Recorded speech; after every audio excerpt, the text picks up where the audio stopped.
Warning, the following episode of Blackwell Podcast contains hella spoilers for Life is Strange.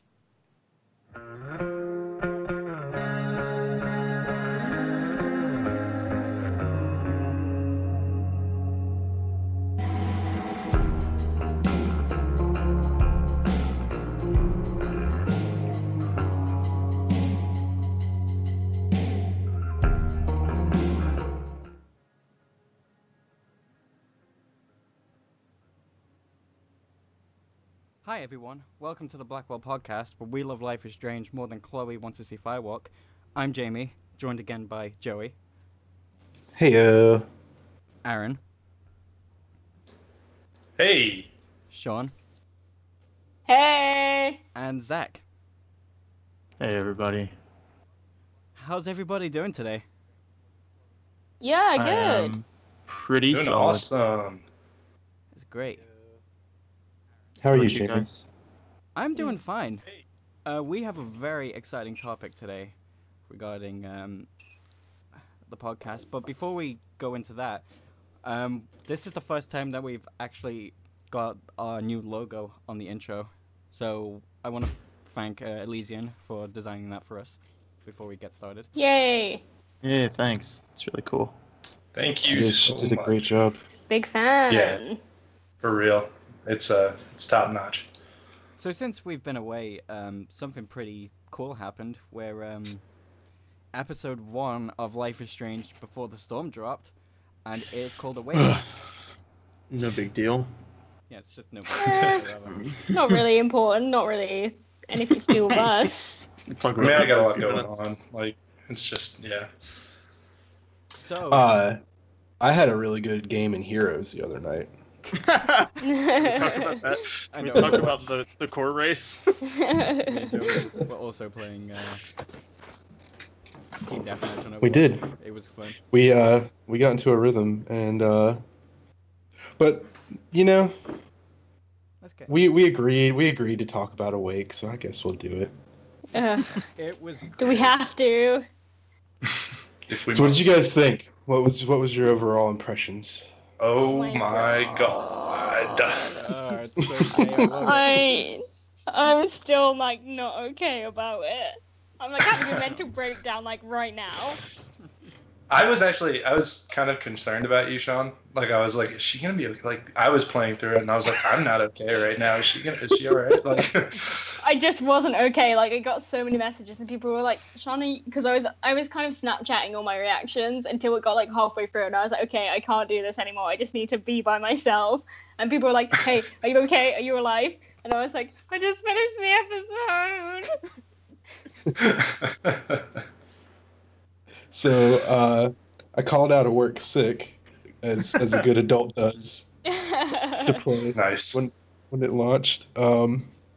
And oh geez, like, man, it was a gut punch, wasn't it? Yeah. It was incredible. I remember very, very vividly being absolutely annoyed because it took 3 hours to download for me because my internet was gone. Oh, that's rough. Yeah, I So, remember you were you messaging worked? me. Holy cow. But at least it's fine now because I'm hosting the stream. Yay. Yay! So- Yay. Should we, sorry for the voice crack there. Should we, let's get right into the overall story of the episode, and then we'll start talking about what we like, and then when we get to the end, we'll talk about the overall aspect of the episode. Does that sound okay? Yep. Sounds Yeah. good. And then we have some announcements at the end, which are, very nice. They're very nice. Mhm. So stay tuned for those. And we should mention that we're live.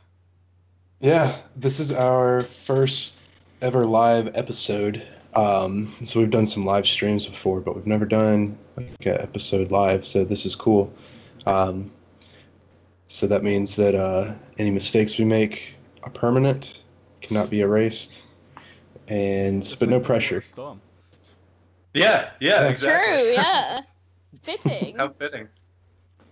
Okay, so let's open up at night. Actually, we should start talking about the main menu first, really, out of anything. Mm. So that's what Yeah. we start off with. What do you guys think of it? Pretty. It was good. Yeah. It was like it has like all the same sort of like vibe and feel as the original did. Like, you know. Yeah, well, it's it's also just- having its own tone. Yeah, right. Yeah, I thought it was deceptively serene, like Mhm. much like Yeah. the first game. But the difference is that when I played season 1, I had no idea what to expect, and now I know exactly what this game is capable of. So I'm not falling for it again. Yep. Fool me once. So yeah, I thought the track that was used for the menu was very fitting, as well. Yeah, I love it. I sat Mhm. after I finished the episode. I sat and listened to it for 4 hours straight, just on the main menu. I'm not even Wow. kidding. I have like an 8 hours like play time on my Steam account, and I was like, "There's no way I could have played for that long." I was like, "Oh, it's because I sat and listened to the music." I feel like Curled into a ball. crawling Yep. into the skin. So, Too soon. oh yeah. Okay, so we open up on the train tracks. Chloe's just standing there. Hmm. Train coming, just dodge it away, all that stuff. The elite train. Yeah, the leak train. Oh yeah. Oh nice- yeah, nice I saw that touch. too. Choo-choo.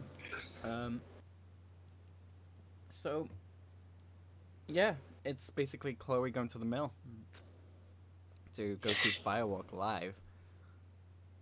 Yeah, so we see after the initial cutscene, we get kind of the introductory period of like how to walk, how to interact with the world. So our first interaction thing is to jump over the fence, and that shows us that if you're playing on PC, New controls. new controls. Yeah. So what did PC folks think of? Yeah, I actually wrote about this in my little list of stuff that I wanted to talk about because I think the new controls are way more user friendly. Like they take a little time to get used to after playing the first game, but I think they're so much easier to use. The whole dragging system of the last one was so horrible for me personally because I don't have a mouse. Oh yeah, that'd do it. Yeah, so it's easy. It's definitely easier if you're playing as someone who doesn't have a mouse. Yeah, I'm not familiar with that. I never played either of these on PC, so I'm not sure what that was like. So in the first one, so like when you look at something to toggle it, and then on console it gives you the options of like hitting one of the buttons. Yeah. Like it did that in the first. Well, on PC in the first one, when you looked over it, you would have to like click and then kind of like hold the left mouse button down and like drag up to your option. And but then with this on PC, when you look at it, it gives you like WASD to select your choice. Oh, nice. Yeah. It's much more intuitive. Yeah. Yeah, I played the first one on PlayStation, so I didn't know it controlled like that. But I played this one. I played Before the Storm on PC, and I thought it controlled. I mean, I think, like you said, Sean, I think it controlled fine. I don't think I had any problems with it. I think one of the toughest things, and this was like kind of an issue I had in the first as well, is just knowing exactly what is the toggle trigger to look at something, because you don't have like a reticle or of any sort. So if there's like two objects that are close together, like in both games, I would sometimes like, no, that's not what no, stop, Max, stop, Chloe, don't look at that. You've read that fucking note 5 times already. Read the other one. But no, I do like the new control scheme. It is like you said, Sean, a lot more user friendly. So we hop the fence and we go into the area outside of the mill. There's a couple things to do. There's a couple of interaction points. There's a ticket on the ground, like a ticket stub. Well, not Oh really my a ticket God. stub, but like a like a betting slip, I guess. And we kind of find out, that there's probably some dogfighting going on at the mill. It's not good. And no. Yeah, I think I must have missed that because I've heard a few people mention the betting slip, but I hadn't seen it myself. Speaking about the betting slip, along with the dog fighting stuff, like Chloe says, "Oh, if I ever owed anyone $1,000, I'd be pissing my pants." I'm like, Chloe, you're gonna owe Frank so much money. You're not even prepared. Oh yeah, I think that was exactly. Is that what she says? Maybe I did pick it up because I do remember that line of dialogue. Because I think that's exactly what they wanted you to think. Like, just give it some time. Yeah, literally. Yeah, bit of foreshadowing. Yeah. Yeah, I like that scene where you're sort of walking around and like you're looking at the bonfire and stuff because this is a prequel. I think it's really cool that they made it easy for even like first coming players to like kind of get the feel of the game, and like it's a nice intro, people who have played season 1 and know what they're doing, I mean, they're going to be fine with it too, but I just thought it was a nice like soft like introduction to the mechanics of the game where you're just looking around and examining the motorcycles and whatnot. Getting an idea of the atmosphere of the game as well, because if it is your first installment in the Life is Strange universe, maybe you've heard some things, but you wouldn't really know what to expect exactly. So, it is a nice little introduction to that. For sure. I will also say that I was very relieved when I found out that you could still run, because I think in the first, like on the very first part, when you're on like the first path, it doesn't let you run. I was like, oh my God, this is going to be grueling. Like, you don't run. Chloe just kind of like broadens her shoulders and like does this little power walk. Yeah. I don't know how else to describe it other than like kind of waddles. It's not quite a Warren waddle, but yeah. So there's a few things that have no real consequence other than just painting the environment. There's the gas can by the fire, which is a bad idea, as Chloe remarks. There's the old saw and stuff like that, where Chloe mentions she's like, how long ago did the mill close? There's a conversation that you can eavesdrop on between the two guys by the RV. One guy did something, we don't quite know what, and it pissed the other guy off. Right, yeah, those two guys. And Chloe suggests they get a room. Right. Until one of them backhands the other. Maybe not. Yes. So the first... Oh, go ahead. I'm still trying to like get over that you can still feel the Life is Strange vibe just by the license plates, because like keeps popping up in this part, like Bonnie and Clyde. Mm-hmm. For this. Spartacus. Yeah, definitely. So if you go around to the back of the RV, that's where you can do your first tag. Chloe does a tag. Right. And I picked definitely not a meth lab. What'd you guys? Yeah, me too. What was the other option? Free candy. Free candy. I'm trying to remember which one I picked. It might have been definitely not a meth lab. Yeah, I picked that one because it harkened back to Breaking Bad, which was a good point. Right, yeah. Not a meth lab. Definitely not. So, there's two ways to enter the mill, from what I can tell. Oh, is there? Yeah. Is there? I don't think so. Really? I've scoured that area, and I could be There's wrong. A back panel. Yeah, but Chloe just mentions about like she's a second can't way to actually enter, get in there. because the whole purpose of talking to the bodyguard is to introduce the back talk system. So I think that's like that's the Sort of only option. tutorial. Yeah. Which I'm curious. I'm a little bit curious about, because that's the only way to get in, what happens if you... obviously, it's quite difficult to fail the backtalk system because that's how they explain it in that situation. But what if you fail it? Do you still manage to get in, or...? I think so. You know, It's you interesting. can get in the second, by using that panel that Joey mentioned. Maybe. I thought Maybe. that she was signaling because she says after your first interchange with the body, like the bouncer, like she says, maybe I can find another way to get in. Yeah. I feel like That's what I they was wouldn't put it in there unless there was. Oh, okay. I guess I just never failed the back talk challenge. Yeah, I'm curious if if you fail, there must be something happens and the panel gets loosened, or maybe now you can actually interact with it or something. This is 2017. There are no fail states. I just, Chloe's too good. My Chloe is too good at back talking. Talking about backtalk, something that really caught my attention is that Chloe is really, really funny, incredibly funny. Just some of her jokes, I just was sat there laughing to myself in my room, and I was sending Snapchats to my best friend because she didn't have the game yet, and she was like, please spoil it for me, and I was like, I'm not gonna spoil it, but Chloe's so fucking funny, I love her.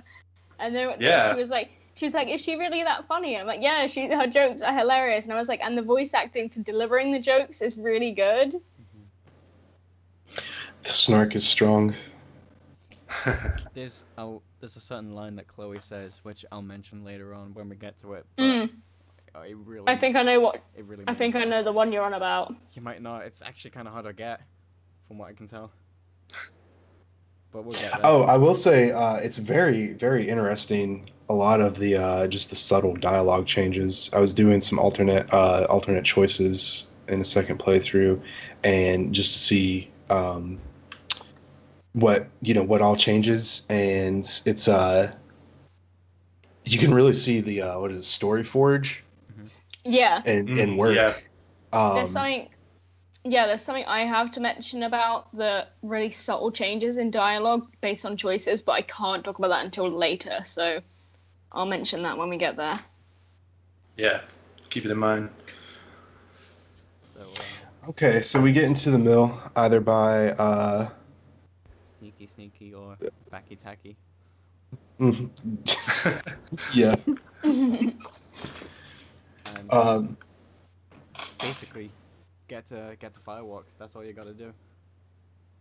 But there are some really cool things that kind of help show the continuity of season 1 of Life is Strange here, as well as some new things as well.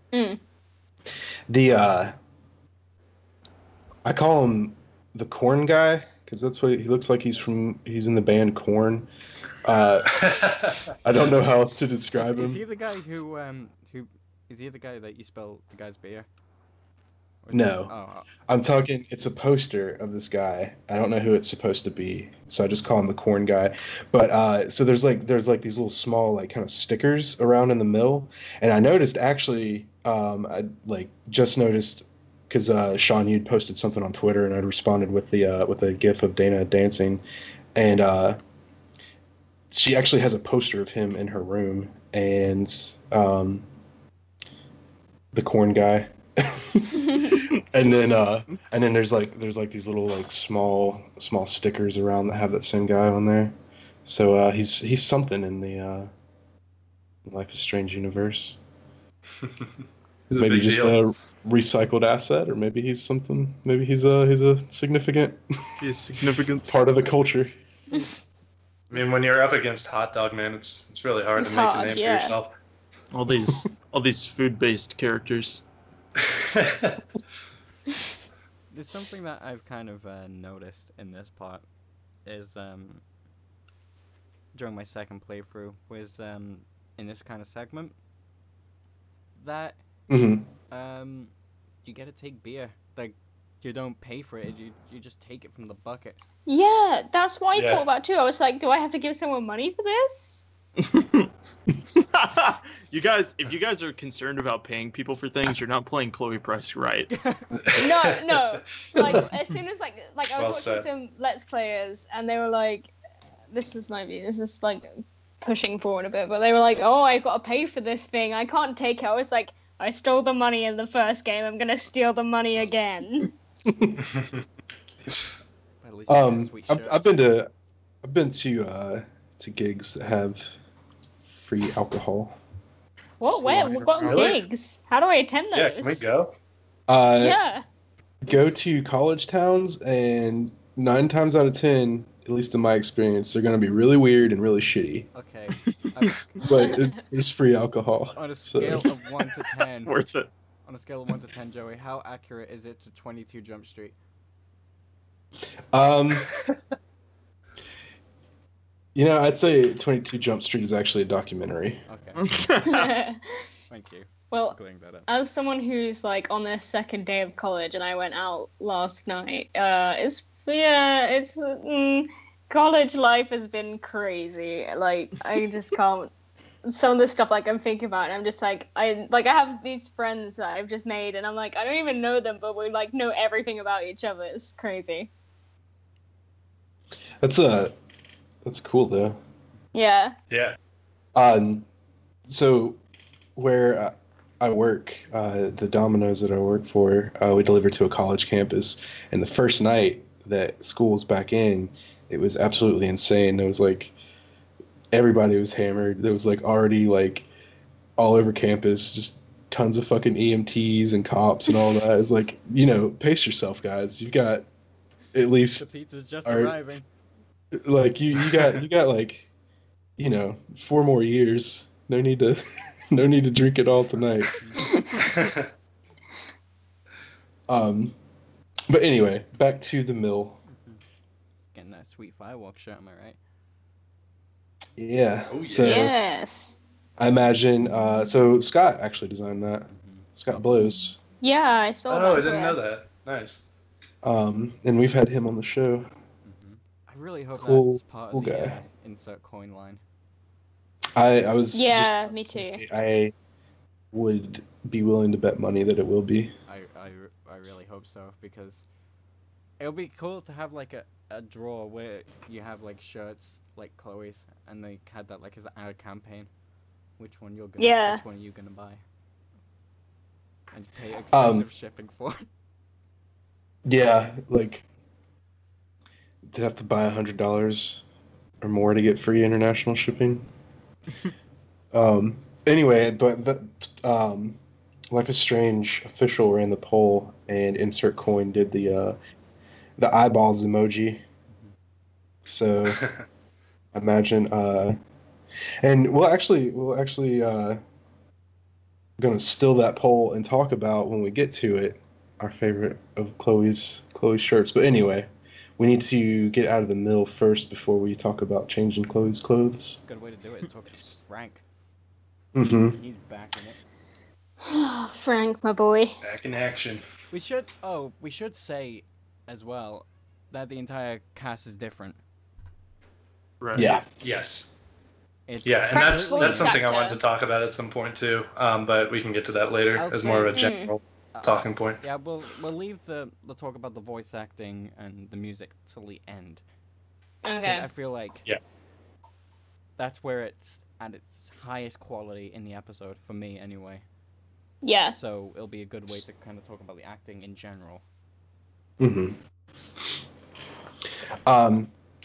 So we get the Firewalk shirt by pulling the handbrake on Homeboy's car, and then it rolls forward into the truck. Same trucker from season 1. Right. What's he doing at the mill? Still got He doesn't seem like the kind to like punk He's shows. still got the. Yeah, he might have been like dropping off the equipment or something. Maybe. Or maybe he's getting drugs or something. We know with Frank. Yeah. Yep. Maybe the secretly brothers. Maybe he's smoking a marijuana. Doing a Mary Jane. Doing Eating a that dab. devil's lettuce.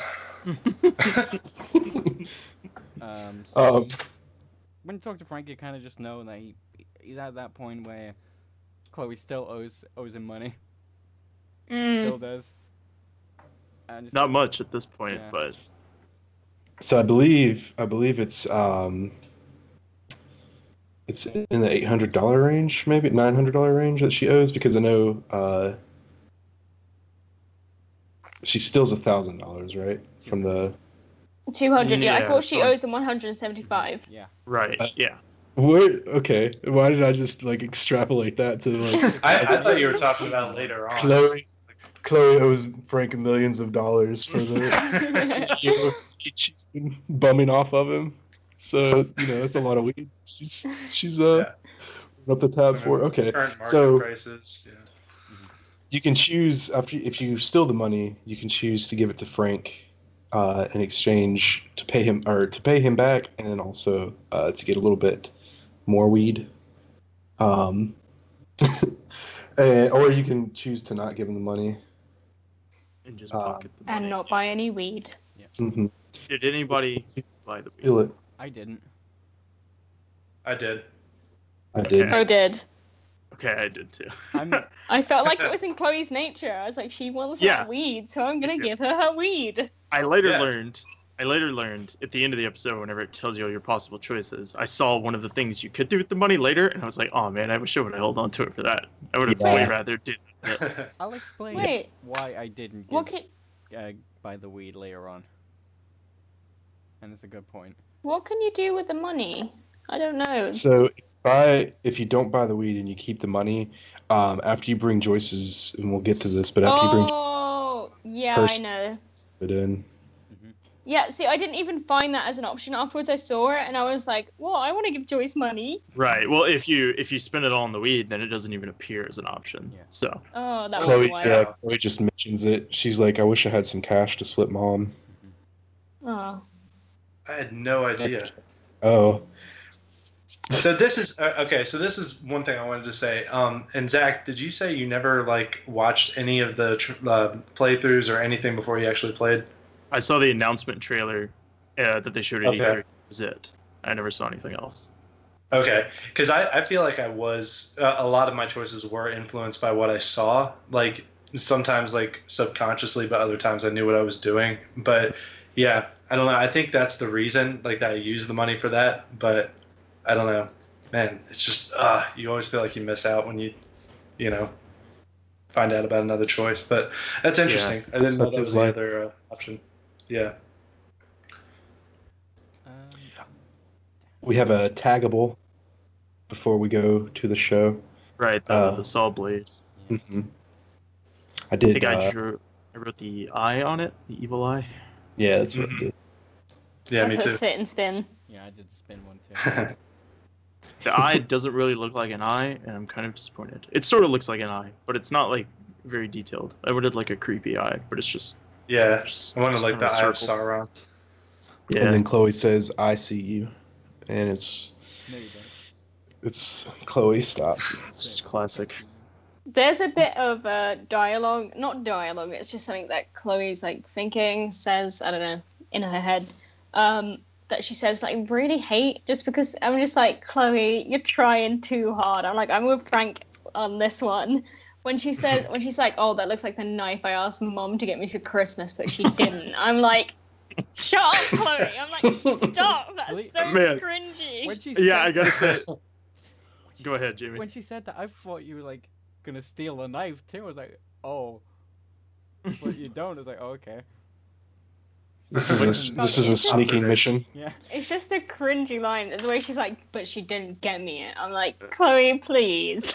Come Man, on. I'm like, you're that- better than this, okay? In the words. That is my of exact sentiment for the entire mill part. I was just like, man, Chloe is just really try hard edgelord here, but it kind of Literally.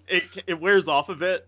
I don't know if it was me just getting used to her, or if it was just she was particularly edgy at the mill. But it does sort of wear off, and Yeah, I agree. she's less kind of cringy in the rest of the I episode. think I have an idea why. Yeah. It was just that one line that really got to me. I've heard a lot of people say that she was quite cringy in the mill, but it was just that one line. I was like, okay, I wish I could unhear that. Whenever she was God, standing in Mom, front get me a fucking K-bar for Christmas. she was Literally. standing in front of the train at the very beginning. I'm just like, oh, you dork, get out of the railroad track. Who are you even showing off to? Jamie, what were you gonna say? I feel like Chloe's kind of edgy in the mill, mainly because it's unfamiliar surrounding for her, and she isn't with anyone that she knows, because she said she didn't have any friends at that point. So she's kind of like doing it as a defense mechanism, I guess. That's like, my idea of it. She's probably just trying to be cool for like the other people of the mill as well. Right. Yeah. Yeah. Plus, too, like when you're doing something that is kind of like you're not supposed to, and you feel particularly edgy. Yeah, and it's also to remember that she is 15. Yeah. Yeah, like it's weird because I think of Chloe as being my age because now I'm 18 and like obviously she's 19 in the first game, so it's really hard to see Chloe as someone who's younger than me. So it's like I forget that, and I'm like, okay, she's 15. I was like an edgy, awkward loser when I was 15 too, so it's okay. It's kind of weird because she was 15 in Before the Storm, she was 19 in season 1, and she's dead now. So it's kind of. Wait, she's 16 in Before the Storm, is she not? Because it takes 3 years. It takes place. Yeah, because her birthday's in March. Oh yeah.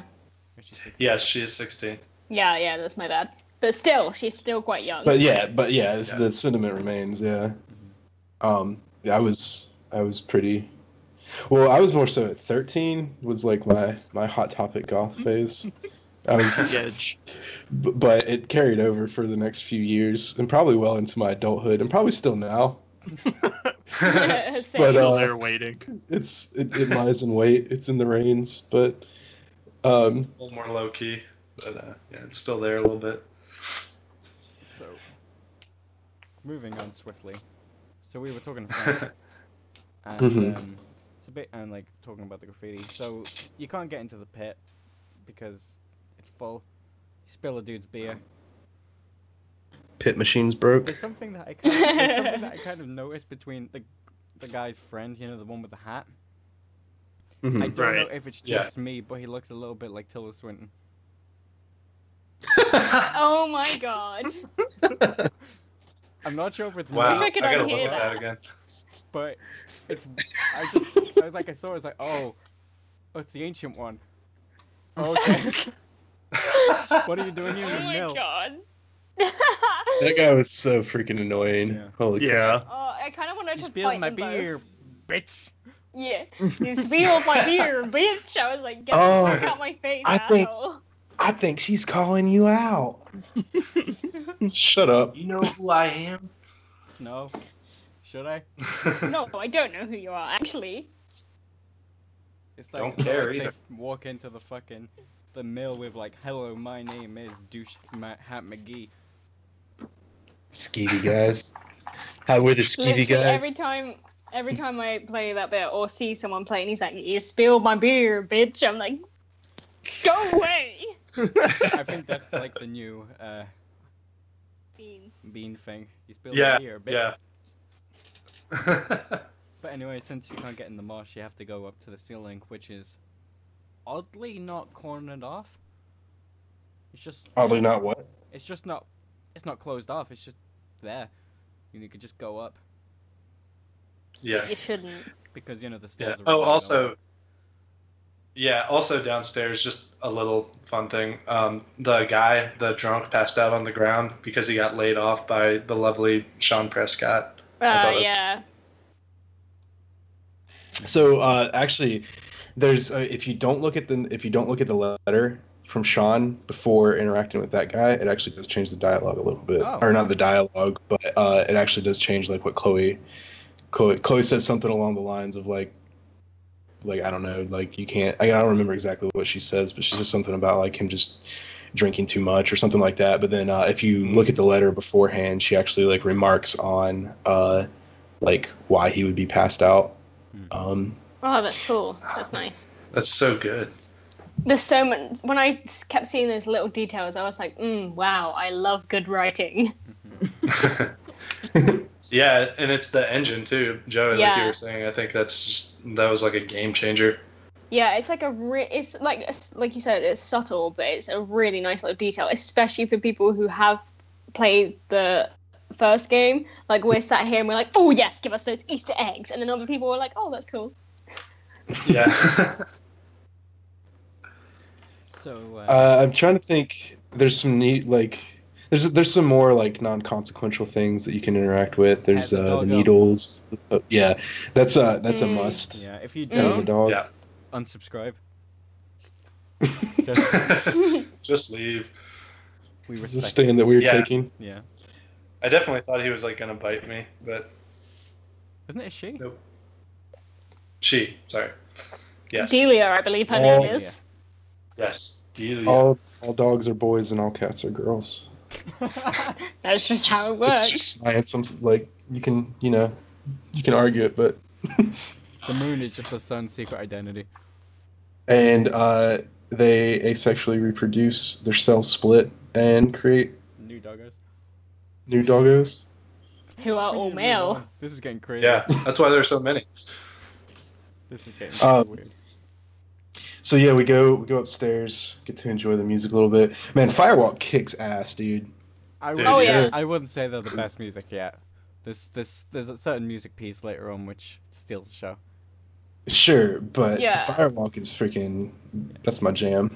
Yeah, actually, I've been listening because obviously it's actually a song by Pretty Vicious. I've been listening to that non-stop, and I was listening to it at work the other day, and someone was like, "Hey, what's this song? I really like it." And then when I came in from work after that, my brother was listening to it. He was like, "I just really like the song." I'm like, "It's just a good soundtrack." My favorite Yeah. part about Firewalk is that regardless of how long you take to go up to the landing at the top, they just play like the same 30 seconds of song on loop, waiting, Yeah. patiently waiting for you to get up there and And trigger yet the it next somehow scene. doesn't It's get okay. old. We know Yeah, you're because gonna- I like. Yeah. Well, wait, we're good. Yeah, like I like searched everything inside the mill. Like I was there for a while, and like Yeah. it never got repetitive.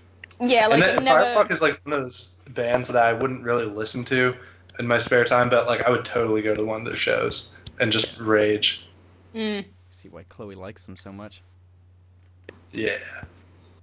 I believe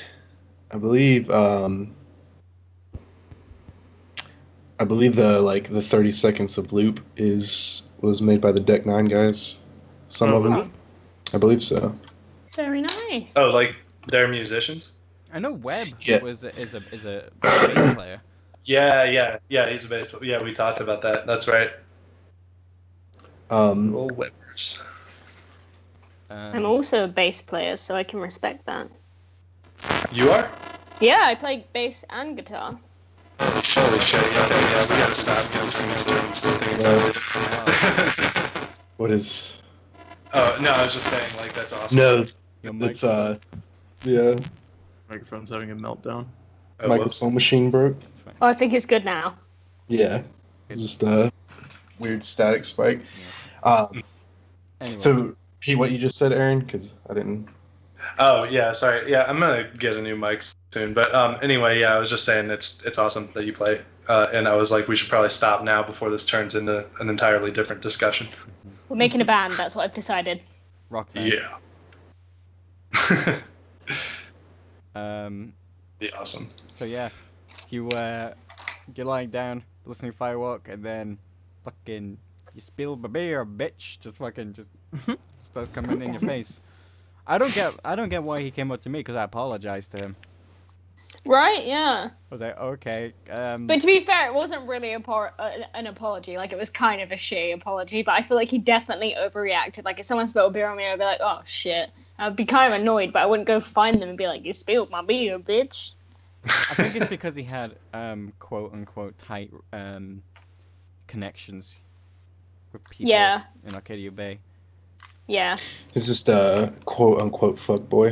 Yeah, it's just a good old classic butthead. Yeah. Classic butthead. Oh boy. Anyway, then she come to the rescue. She protect. Mm-hmm. She attack. No, you have She the choice protects, to but she attack if also you want to. attack. Right. So if you do hit the guy with the bottle, you get a black eye because the other guy hits you as you're trying to Oh, that's right. get away. But you can just also run away and avoid the black eye, and then Rachel throws a bottle at the main skeevy guy. Honestly, getting the black eye is so worth it just for a scene later on. I ran. I just ran. You ran? Yeah. Yeah, I hit him. I hit him with the bottle. So Yeah, if you, smash that motherfucking bottle button. I guess you can't do that if you hadn't picked up a beer in the room below. Yeah. Correct.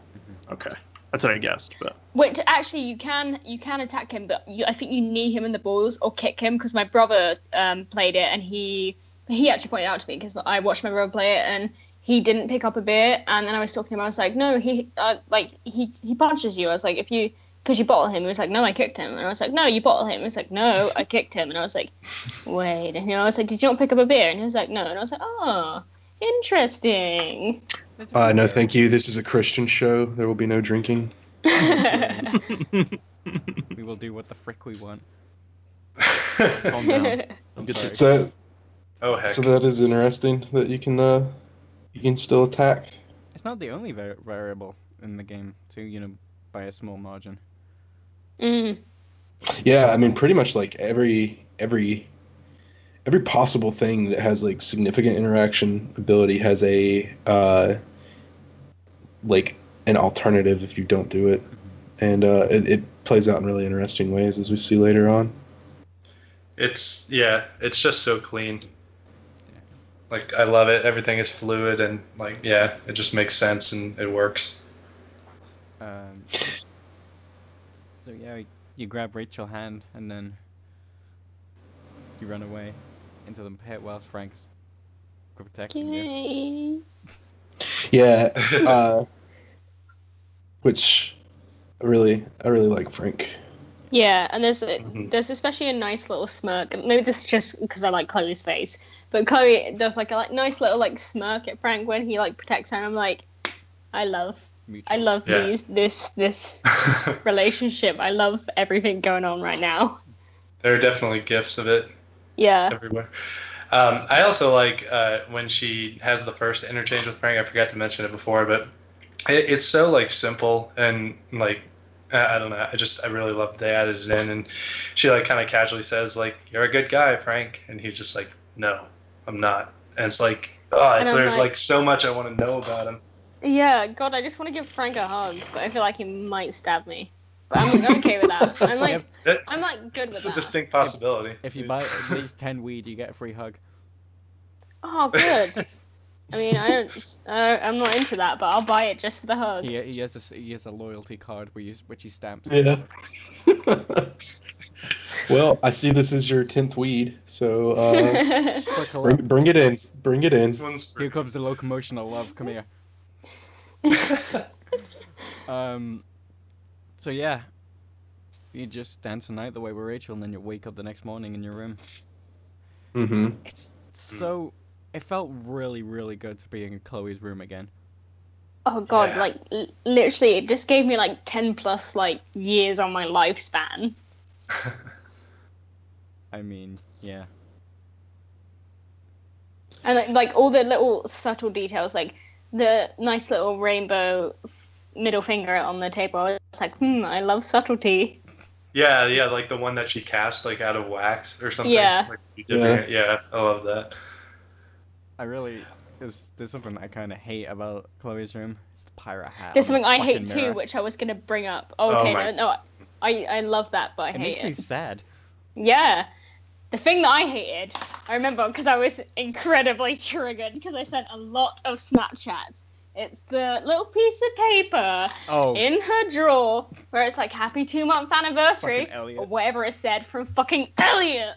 And God, I was so mad. I was like, excuse me. I was like, who the hell is Elliot? Then later on, I realized that like maybe that's just not like what they made it out to be. But I was very angry for sure. I minutes. just envisioned you like saying that to her face, like holding up a piece of paper, like, who the is this? That's literally how I felt. I was sending Snapchats. So I was like, to my friend, I was like, I've got some bad news.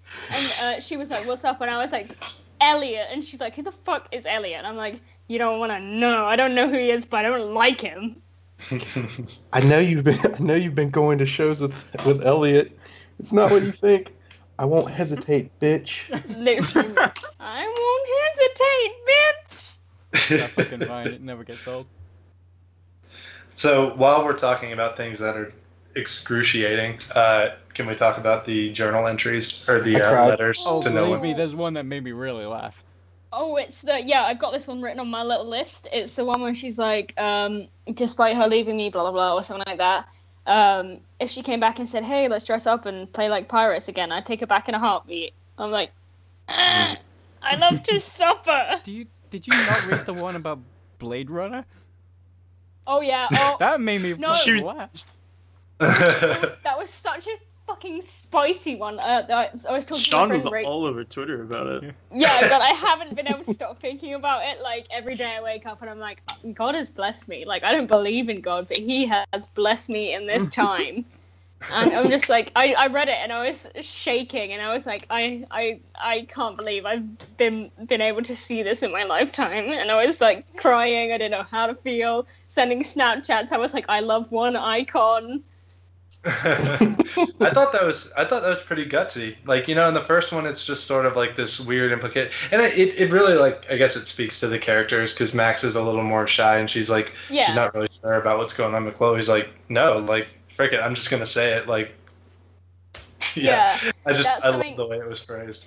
Yeah, that's something me and Rachel, my friend Rachel, were talking about. So yeah, she's called Rachel. Lol.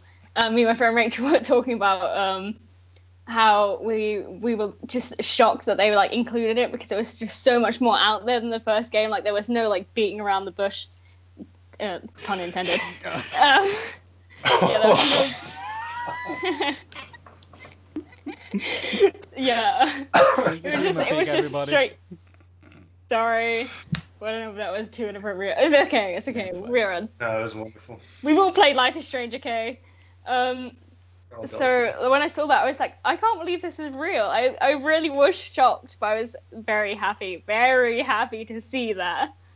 I was also shocked. I was like, whoa! Like, does this mean like, is that that means that, right? Like, yeah.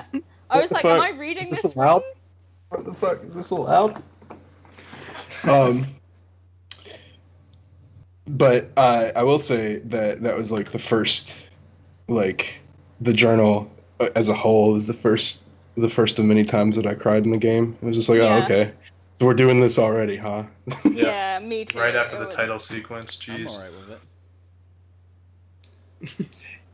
Oh yeah, well, like I was actually relieved as much as it hurt because I remember they were kind of vague about Max's role in this since she wouldn't actually be in it. I thought there would just be like, you know, maybe like once or twice every episode you'd like see a little remnant here and there, but this was like, nope, we're just gonna shove it right in your face and you're just gonna have to deal with this the entire time. Yeah. Yeah. But it makes me feel like she's still there, and like I like that. Yeah. Because she's my favorite. Yeah, it's really nice, and especially like, it's especially nice that Chloe's like, Chloe puts up this whole facade, and she's like, oh, I don't give a shit anymore. Like in the second game, she's like, oh, you left me, blah blah blah. But then we see this side of her, and she's like, hey, Max, I love you. Please come back to me. And I'm like, oh, Chloe, you deserve the best in the world. You deserve everything. She's good.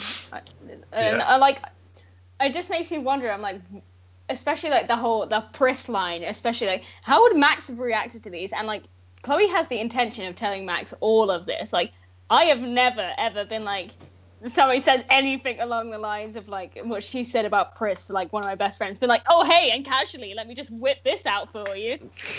Well, I don't know if she writes any of that stuff in there with the intention of telling Max, right? I almost took it as like she wrote that in there either thinking that Max would never read them or that Chloe would never send them and Max would never read them.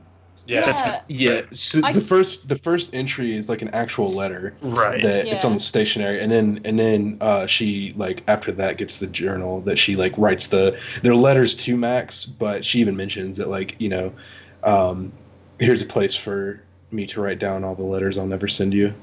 Yeah. I thought the same, but then she also says, it's the one where she says, this is a nice little throwback as well. she says something along the lines of maybe one day we'll see each other again and we can kiss and make up and just laugh at these. Yeah. I'm like, you did actually kiss and make up though. In one timeline, at least. In the other one, Max is just reading them in her room, crying. I wonder. Yeah, true. Oh. I don't want way to to see bring that. down the moment. Anyway. Yeah, jeez. Joyce Riding calls you that for high. Joyce calls you for breakfast. But Right. there's something cool in Chloe's room that we haven't really touched about is her periodic element poster. Oh yeah. Oh god. MJ. Oh That's the yeah. lamest joke. I think that was the most cringeworthy. I can deal Yeah. with what she said at the mill, but that was like, really? Especially because she she claims to love and respect science, and then she's like marijuana. It's But yeah, I guess that is like a high school thing to do. Like It is. it's like That's her why it's Yeah. funny though. respects weed and science. Yeah. Because without science, there wouldn't be weed. True. Well, Chloe loves Yes, free without things in science, life. there wouldn't be weed. Chloe loves free things in life, and it's only three things. Freed. It's weed, chemistry, and women.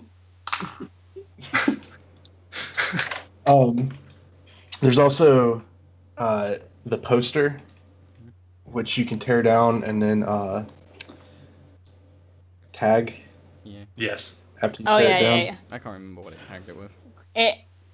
I think I I did. put- I put you miss 100% of the shots you don't drink. Oh wait, I think mine was the LSD one. Steve LSD. Yeah. Genius is 1% something, and the 99% LSD. Yeah. I think I chose that one. Oh. I can't remember. I did both because I did. I can't remember like what my original playthrough was because I went back and was at that part, and I wrote the other one. But I think it was the shots one. I think it was you miss 100% of the shots that you don't drink.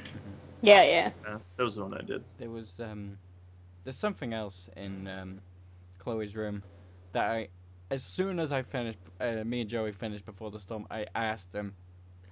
I said, "There's this part that you'll like, and I really hope that you like it." And it's in Chloe's drawer, and it's a certain CD from season 1. Mm-hmm. Oh, yeah. yeah. Oh. And of To course, see stuff it's like not that again, pirated. like that makes me happy. Shit. Oh, yeah. Like impressionable. Squeaky door. It's not pirated. That makes it even better. Pirated. I just want to die. Because it was Max that made it. Yeah. So So cute. I love them Yeah. so much. So you lost your. So you got to get changed. What'd you guys choose to get changed into? Oh, I picked the Raven. I love the Raven. I I do almost picked. too. You almost Yeah. picked what? I was stuck between Hot Dog Man just because I had to play into tradition, but my brother picked Hot Dog Man. He was like, "You can never go wrong with Hot Dog Man." I'm like, "You're so right." You're not wrong. No, I love the Raven shirt, and I kind of accidentally picked it because I think I just pressed the wrong thing. Like when the drawer is open, like I tried to like scroll through, but for some reason it just automatically selected the Raven shirt. So I was like, fine, I'll live with it. And I didn't actually see what the choices were until like after I finished the game. Like I looked online and saw all the ones you could wear. so if you have the deluxe edition, it also gives you a couple of extra, and then there's also the pre-order outfits as well. And I'd say like of Chloe's shirts that are like introduced in this, the Raven is my favorite. But true to fashion, I went Hot Dog Man. And you guys are making me out to be the fake fan here because I didn't pick Hot Dog Man I didn't Despite- either. Zach. despite my reputation. But Zach. Come on, man. You got Self-professed nothing to love. prove. I know I picked the Firewalk shirt because I You're felt not- like that's what she would have that's what she would have put on. She was still riding on the high from last night. And I felt like Oh, she yeah. wanted to wear her Firewalk shirt.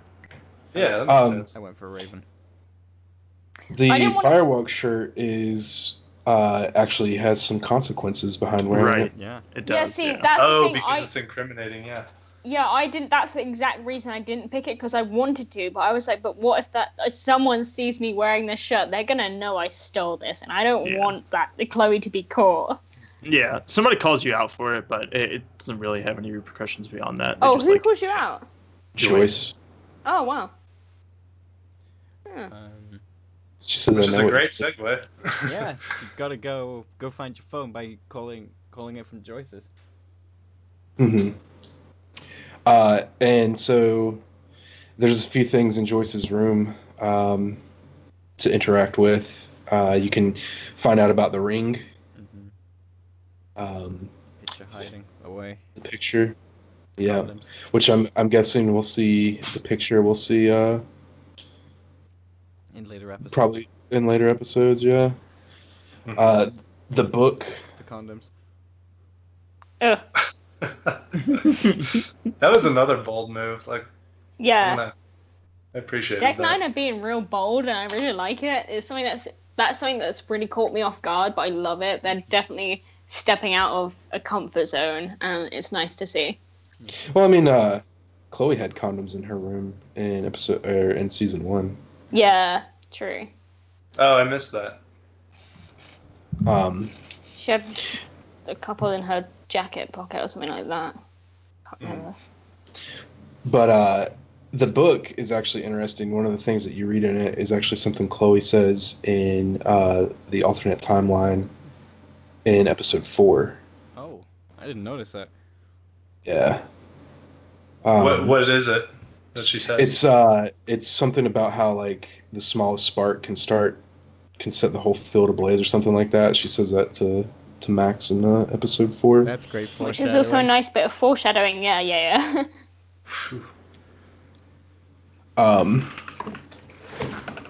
Man, I have some theories about Before the Storm, but we'll talk about that later. Yeah.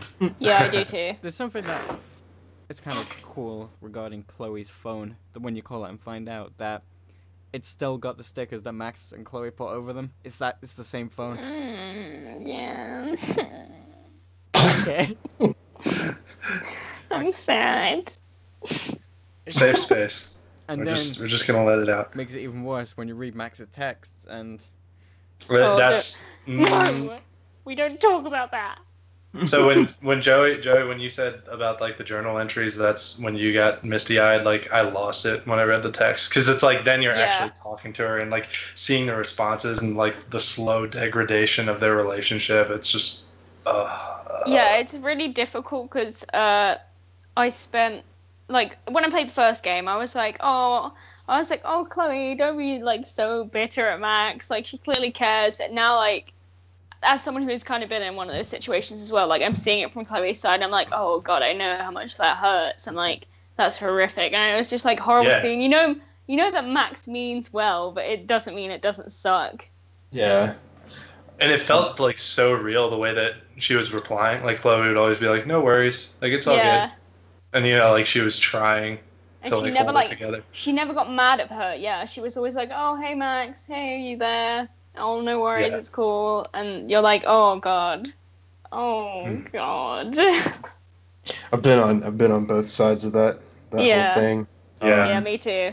It hit particularly hard too. Like I not too long ago, I found out like one of my best friends from my childhood, which we didn't have a falling out or anything. We just Lost contact. Time took us apart, but I found out he died, and so it was like, well, fuck. This hits hard. Sorry to hear about that. Yeah, it's alright. And then also there's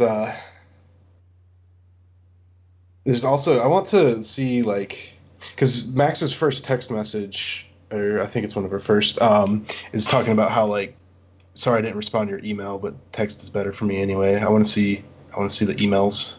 Yeah, that's something I wanted to see as well. Maybe we'll get to peep them in episode 2 or 3. Yeah, maybe there's like, that's what I was thinking. I was like, maybe in emails she replied a bit more. We saw a bit more of Max talking back with Chloe, and it didn't just like deteriorate that quickly. There was also the head eye as well in the bathroom. Oh yeah. for Joyce. Mm-hmm.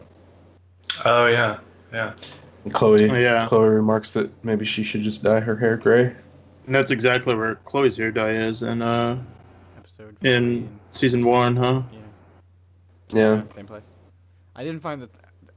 Oh yeah, the towel was still there, wasn't it? Yeah. Yeah. The towel was there. Also, a little bit just from Chloe's room again is when you look on the computer and you see the picture of her out with Rachel last night, and there's all the people from school commenting on it, Right. including Victoria. She said, "Who's the arm candy?" I was like, "Oh, there it is." Yeah, we a little bit later on we see that Victoria really steps up her shit with now that she thinks Chloe and Rachel are besties. Yeah. Yeah. Oh, it leads to some pretty fucking hilarious interactions. Oh later. yeah, some really good stuff. Who was it? Is it Alyssa who goes, "This is a really intelligent conversation"? Yeah. I have something else to talk about the people that we see from the first game in Before the Storm, but just because it's been bothering me for a long time, but I'll get to that later. Okay. So you get Joyce's purse and you go downstairs, and pretty much you just put the bag on the table, and you can explore for a bit before talking to Joyce. Yep. So there's a couple of things. You can interact with the wine stain. Right, yeah. So it's also, and this has been pointed out, but it's also like one thing that I noticed too is that, and it's kind of, this is where like I started theories abound, but about the whole time travel aspect, because you can carve the butterfly when you go back as Kid Max. Carve the butterfly, yeah. but it's not present in Before the Storm. Well, It's interesting. That didn't even cross my mind. I thought Yeah. about Yeah. that, and I looked at it, and then I thought since it's Before the Storm, I was thinking it'll be before Max made any changes whatsoever. Right, and it kind of goes into the how does It's like a little time loop, travel yeah. work? Yeah. Like because you would think that, you know, if in the future Max goes back and etches that in, and it should be present, but if it's not at the time frame where she goes back yet, and it's plays Yeah. into like Interesting. alternate reality, alternate universe, parallel universe type thing, which is where I was starting to think like, what if Before the Storm? It would have been cool if there's like a hidden dice roll that like every time you started a new save file that like either your world had the butterfly on the fireplace or it didn't. And so like for some players it was there and for some players it wasn't. Oh, so like randomly generated content. Yeah, that would be cool. That would be crazy. And another thing I was thinking about too is how cool it would be is if some of the when you write what you write on Frank's RV, for example, if you go back and look at the RV in season 1, it would be really, really cool if it was like faded but still there. Yeah. And Oh, that was yeah. like what you like write in the room, like that would just be some really cool like connectivity Cross-save between stuff. the two. Yeah. Yeah. Telltale did a really good job with that with The Walking Dead. Oh, like Between seasons. having your Yeah. Yeah. choices like influence other stuff. Yeah. Yeah.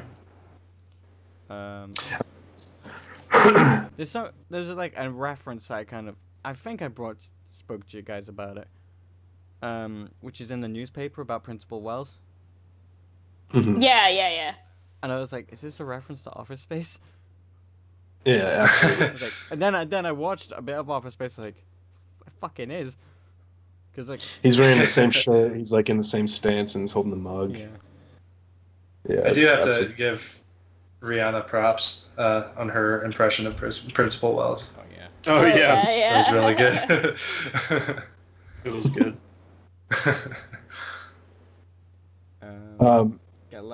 Read the letter from Blackwell as well. Yeah. Kind of learned that she has a scholarship and finance is a bit iffy, which is Yeah. one Right. of the factors in why Chloe might give the money to Joyce. Hmm. Yeah, and it's Yeah. it's really cool. I mean, we see like Chloe is very smart. She's very gifted in like chemistry and stuff like that. But she's very like interested in it. It's just everything else in her life is like ripped her apart. And like the only reason at this point that she even tries as little as she does, but still like does anything, is just so she doesn't lose that scholarship. Yeah. But we find out, that doesn't change anything. But we're also seeing Blackwell, which maybe I'm jumping ahead a little bit. But we also see Blackwell in its infancy, when it was just a normal high school, before it Yeah. became an academy type weird thing. But we can talk more about that when we actually get to Blackwell. Yes. Yeah. So do you want to hop into the conversation with Joyce, because I just realized we're not even like halfway through the story, and we've been going for quite a while. Yeah, let's do it. Yeah, we can push forward. Okay, so you talk to Joyce about David. You can, with like different factors around the house, you can say about the pot roast, the ring, all that stuff. Hmm. That thing. And then you have an important choice, which is you either be kind, or understanding to Joyce, or you just speak your mind. Right. I picked to be honest. Yeah, me too. So you just went to town and just talk about how much like you didn't like David, I'm guessing. Yeah. Yeah. Yeah, I didn't, because I feel like this is definitely coming from a more personal space, because obviously I know what it kind of feels like to like lose a parent, and my dad had a girlfriend, and as much as I really hated her, like it made my dad happy, so I was kind of like, okay, I understand where you're coming from, as much as it sucks. And like you want to see, when you only have that one parent left, you want to kind of see them be happy, and like no matter how angry you're feeling inside. So that was definitely more of a personal choice for me. Mhm. But I also felt like Chloe, that's like the one person she does know she has left, as much as like sometimes she talks to like Joyce like shit, she does still love her. And I was like, she doesn't want to like go too hard on her. Yeah. See, I saw it. I didn't. Go ahead. Oh no, you're good. I didn't like. I guess it's like one of those things where you pick like the direction that you go, and then, but I saw it was like, I don't know, like I felt like Chloe needed to be honest, and I know like personally, like that's like something I've dealt with too, is like, and like just being honest about it, but I didn't realize that, which I guess like sometimes you start talking and you get yourself riled up, and and you maybe say things that you don't, maybe you mean them, but not in the way that not in the tone that you bring it across, and maybe not as harsh. Exactly. Yeah, I think I'm like, I don't know, I find it really interesting that you say that, Sean, from experience, because I don't know what that's like, and the reason I chose to kind of be hostile toward Joyce wasn't because I wanted to, because I don't know, I mean, she's so sweet, like who wants to hurt her, but I thought that it would play more to Chloe's like situation at the time, since it was so fresh, and since she really, really hates David's guts, and the kind of person that she is, that she wouldn't like tolerate it, and she wouldn't hold her tongue. And for me also, like, I mean, we can talk about this more later, but this game in particular, I've been really trying to take a different approach, in that I'm not being as careful, and I'm not being as like calculated about what I say, because I really feel like I want to play more to like her nature of just being a human wrecking ball and being erratic and just lashing out. So I don't know. I think that's interesting. You're doing what I do when I play games, and I try to like fall into like a different like role, just depending on who the character is. I'm like piloting, and so I'm doing a similar thing with Before the Storm. That I feel like like when I chose to be honest with Joyce, I felt like it was more Chloe speaks her mind, as well as if there's anybody in the world that Chloe probably feels like she can like be brutally honest with, it's probably Joyce. Yeah, it's either Joyce or Max. So I felt like like she could just like speak to Joyce like candidly and not have to feel like she needs to hold back. Right. Mhm. Yeah. The reason why I chose like to be understanding to Joyce was just the sole factor of the book in Joyce's room. Yeah. Kind of gave like Chloe an aspect, like a view on like Chloe's not the only one that's suffering. You know, Joyce Yeah. is trying to move on. Working through it too. And Yeah. if Chloe's being more hostile towards her, it's gonna make it more difficult. So just like be understanding. Fuck it. Yeah, I mean that's all of those are for sure valid reasons. But yeah, going back to like the whole like in Chloe's character thing, I mean we know that their relationship is very tenuous at best, and there's a lot of like resentment that Chloe has towards Joyce, which ill-founded maybe, sure, but Yeah. the resentment's still there, and like when you don't, especially at that age, you know, when you have a hard time processing the emotions and stuff like that, you do blame people that maybe aren't necessarily at fault. You find reasons that they are at fault, and even if it's irrational, it's Yeah. being human and going through significant trauma. It's tough. Yeah, like they're like obviously, like I said, like I do get where Chloe's coming from, and that's why, because I considered doing a playthrough of it to post on my YouTube channel, and I did weigh that idea in my head for a little while, but I know that because of how the first game was, because how much it helped me when my mom died. Like, I know that Before the Storm is going to be a very personal experience for me, and there were a lot of places in the game where it really got to me. Like, there was a line at the end, which I'll mention later, and I was like, oh god, that's too real. I was like, that's horrible. I was like, I totally get what she's saying here. Yeah. So Joyce sent you to get the car keys, and you meet David. David, you're just fixing his David. car. Ugh. David's voice actor change was probably The The The hardest- most jarring. Yeah. Yeah, the I hardest agree. for me to get used to. Yeah. Absolutely. And at first, I mean, it kind of grew on me where I was like, you know, like the performance is still good, but at first I was like, I don't like this. Yeah, Uh-huh. I'm with you. There was one part where it kind of it convinced me a little bit. And that was during the backtalk challenge, where I'll get into a little bit later. But at the beginning, it's kind of slow, which I kind of understand. Also, Convinced. we said that it's been established that none of the voice actors are the same, so Sissy Jones is no longer doing Joyce. Right. Right. Okay. Which that one was, I that was actually a little thought there jarring was- for me as well. I actually didn't notice, Really? but I One felt of like the Joyce and one of Madsen were the most obvious to me. Yeah. One of the ones that was really good for me personally is I thought Frank's voice actress was really on spot. Like, I thought it was good. The same You as said- Nathan's. Nathan's was really good too. Nathan's was Yeah. oh my gosh, Great. that's the best one. So yeah. So David fixing his car. You get told you gotta get socket wrench.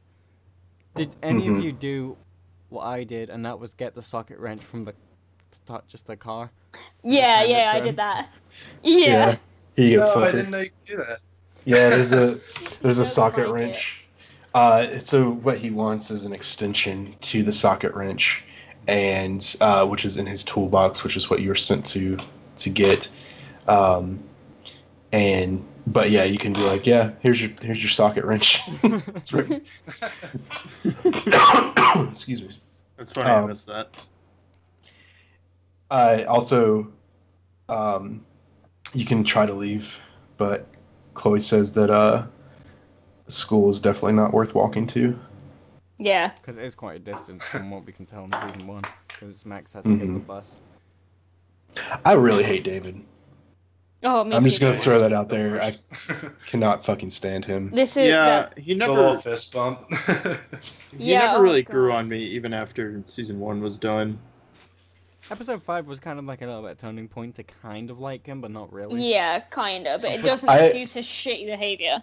Yeah, I can sympathize in season or episode 5. I can kind of sympathize with the position that he's in when he comes in to save Max, but like I still don't like him. But there's like the whole like, well, I know this is like a pretty jarring experience for you, so I'm going to. That's why like in my choice for that I made to lie to him about Chloe, is just because like that was like the only sympathy I felt toward him. Yeah. Yeah, for sure. You still don't have to like him. There's a line, which we'll come up to in a minute. There's a line from David that really ticked me off. And that I lost any respect I had for him before because of episode 5. I very quickly lost it. So you're in the. I think. Oh, go ahead, Joey. Well, I was just going to say real quick that I think, the whole purpose of season 1 is that people can grow, and that, so we do by the time episode 5 runs around, we do see that David has grown a little bit, but it's like, I guess in a way, in a very, very small way, it can make me appreciate David a little bit and thinking like, God, you were such a fucking douchebag. And then like now you're at least like A little bit less of a like douchebag. human. Like, like I feel a little bit of sympathy for you as before. But I think that's like he's still just a fucking garbage person. Yeah. He's a little more Garbage for a tired. kid. So,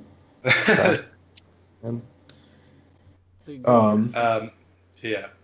so the garage is full with some little Easter eggs in there. Like, Yeah. probably the most notable one is William's camera and the stereo. Yeah. They're the Yeah. two big ones for me. Yeah, I think those are the ones I caught. I don't know if there's any more.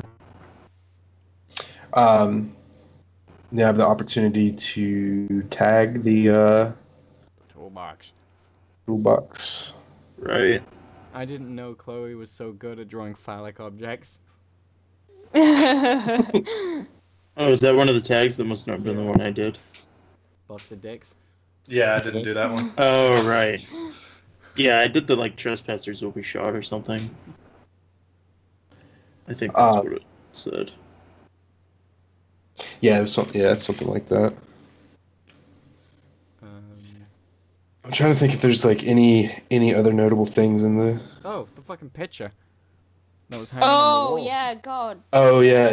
You find out like, because you see the spot where like the discoloration. Yeah, where there was a picture hanging. Yeah, in the living room, right? Right. Yeah. Too. Yeah. Yeah. Yeah. I think Joyce is like kind of at a point where she's like, She's ready to Oh. move on. she's doing the thing where she's trying to move on, and the only way that she knows how is to just Forget kind of about try to put it out. Push Yeah. it away. Yeah. So I think that's kind of where Joyce is at. it. Yeah. There's a little another Easter egg, and it's when you go in the garage. Obviously, in the first game, we see the little drawing Max and Chloe did. They use it to pin stuff on when they're doing the investigation. Oh yeah, the board. Yeah, the board's in the garage. Yeah. Wasn't it in the garden in the first game? Yeah, Mm-hmm. David probably moved it to put stuff in, I guess. yeah. Because every house needs a good toolbox. David impression. Spot on, David. William That didn't was die good. for this. So, you give him the socket wrench. Chloe talks a bit about cars, which is good because it actually shows off her intelligence a little bit here, Yeah. especially in the backtalk challenge. And I think that will come into play in the next episode or episode 3. Yeah, I really hope so. Chloe's mechanical ability. Oh, I Right. know why. Hmm? As soon as like, there was something that I seen. I was talking to Joey about it for a good hour. So anyway, you talk to David. He basically offers a fist bump. I didn't take it, and then No, Turn him down cold. he done. Yeah, he, same. He He did us a fast one and just Does it anyway. I would have gave him a couple of points if he actually fist bumped himself. If you left him. But one of my like David starts talking to her in the car about, we really need to kind of get along. Things are gonna be different around here. And then I'm back talk challenge. I'm in charge now. Did you do the back talk? Yeah. Absolutely. Yeah. Yes. This is the line. Go ahead. Yeah, this is the line that got me. It's the one where he said, "You've had enough of a vacation from having a father figure." I was like, "You did not just say that." I was like, "You did not say that." And I was like, "You think I won't start this fucking backtalk challenge? No way." I was like, "That's horrible." I was like, "If anyone ever said that to me, I'd lose my mind." There was a moment. I actually cringed. There was a moment in the backtalk challenge where I felt that if you chose it, Chloe dropped the mic on David, and it was the Bill of Rights. Yeah. Oh yeah, that was Chloe. I took that one. That was a good one. Ah man, Chloe shuts his shit down so hard. It's so I do not perfect. consent, and you could just hear like fucking someone in the background going, "Ooh." Chloe's hype crew. World star. Anyway, shall we move on to the next part of the game? We fall asleep. Which is weird because it's like about a 5-minute drive or something. Yeah. She falls Man, asleep. if you think that you can't fall asleep in a 5-minute car ride, boy. Well, my favorite You got thing is nothing that like done. if you do the back talk challenge, you just like tell David off, and then Chloe's like, "If you excuse me, I'll take a nap now." Yeah, see, that's Well, my that back brother- talk made me tired. My brother was laughing because he was joking about how I'm the kind of person who would like go out of my way to completely roast someone and then instantly take a nap. And he was laughing so much, and I was like, "Why?" And he was like, "Because you've done it to me. You've come and had a go at me, and then fucked off and had a nap." You get exhausted telling people off. Yeah. It reminded me of the there's a video from Skyrim. I realize I've done nothing but reference fucking memes and videos this whole episode. But there's a video from Skyrim where it was floating around Tumblr, I think, and it was like Dovahkiin is talking to an Argonian, and the Argonian's like, "Now, if you'll excuse me, I have more important things to do." And then he just lays down on the bed and goes to sleep. That's kind of similar to with Tiny Tina and Borderlands 2 because I've started to play that recently. Oh, good game. And you're basically sent off to get some things for Tiny Tina, and whilst you're busy, she just runs to her bed and just fucking face plants on the fucking bed and falls asleep. Yeah. Oh yeah, I'm gonna like this game. Also, not to split hairs, but I don't know, I imagine the ride to Blackwell being a little longer, because when Chloe picks up Max, like, and saves her from the fight in season 1, they're driving for a little while, like, enough that they can talk and, like, catch up again, so, Yeah. I don't know. I Probably, think she'll have like, time to fall asleep. As the crow flies, it's not very much mileage, but with the roads the way they are, and because it is a little bit of ways, because we know Arcadia Bay, just from looking at the different maps that are both in both games, we know Arcadia Bay is more north, or I guess it's more east, but it's kind of like northeast of Chloe's house, and Yeah. Unlike so there I would be a right? little bit of it kind of overlooks the so it would be a little bit of a drive, Yeah. but my point still stands. Fall You asleep. can. Okay, so it's kind of weird that you basically wake up, you're wearing Chloe's clothes from the flashback in episode 3, from the picture in episode 3. And I unironically like the song in this dream sequence. The country song? Yeah, I really liked it. Yeah. It's poignant. Because I remember I was texting my buddy about it after we both finished episode 1, and he said that part was like the most chilling thing about like the entire experience. Like when William is like humming along with the country song, Yeah. like he just like got like freaked out. So there's some interesting things to note in Yes.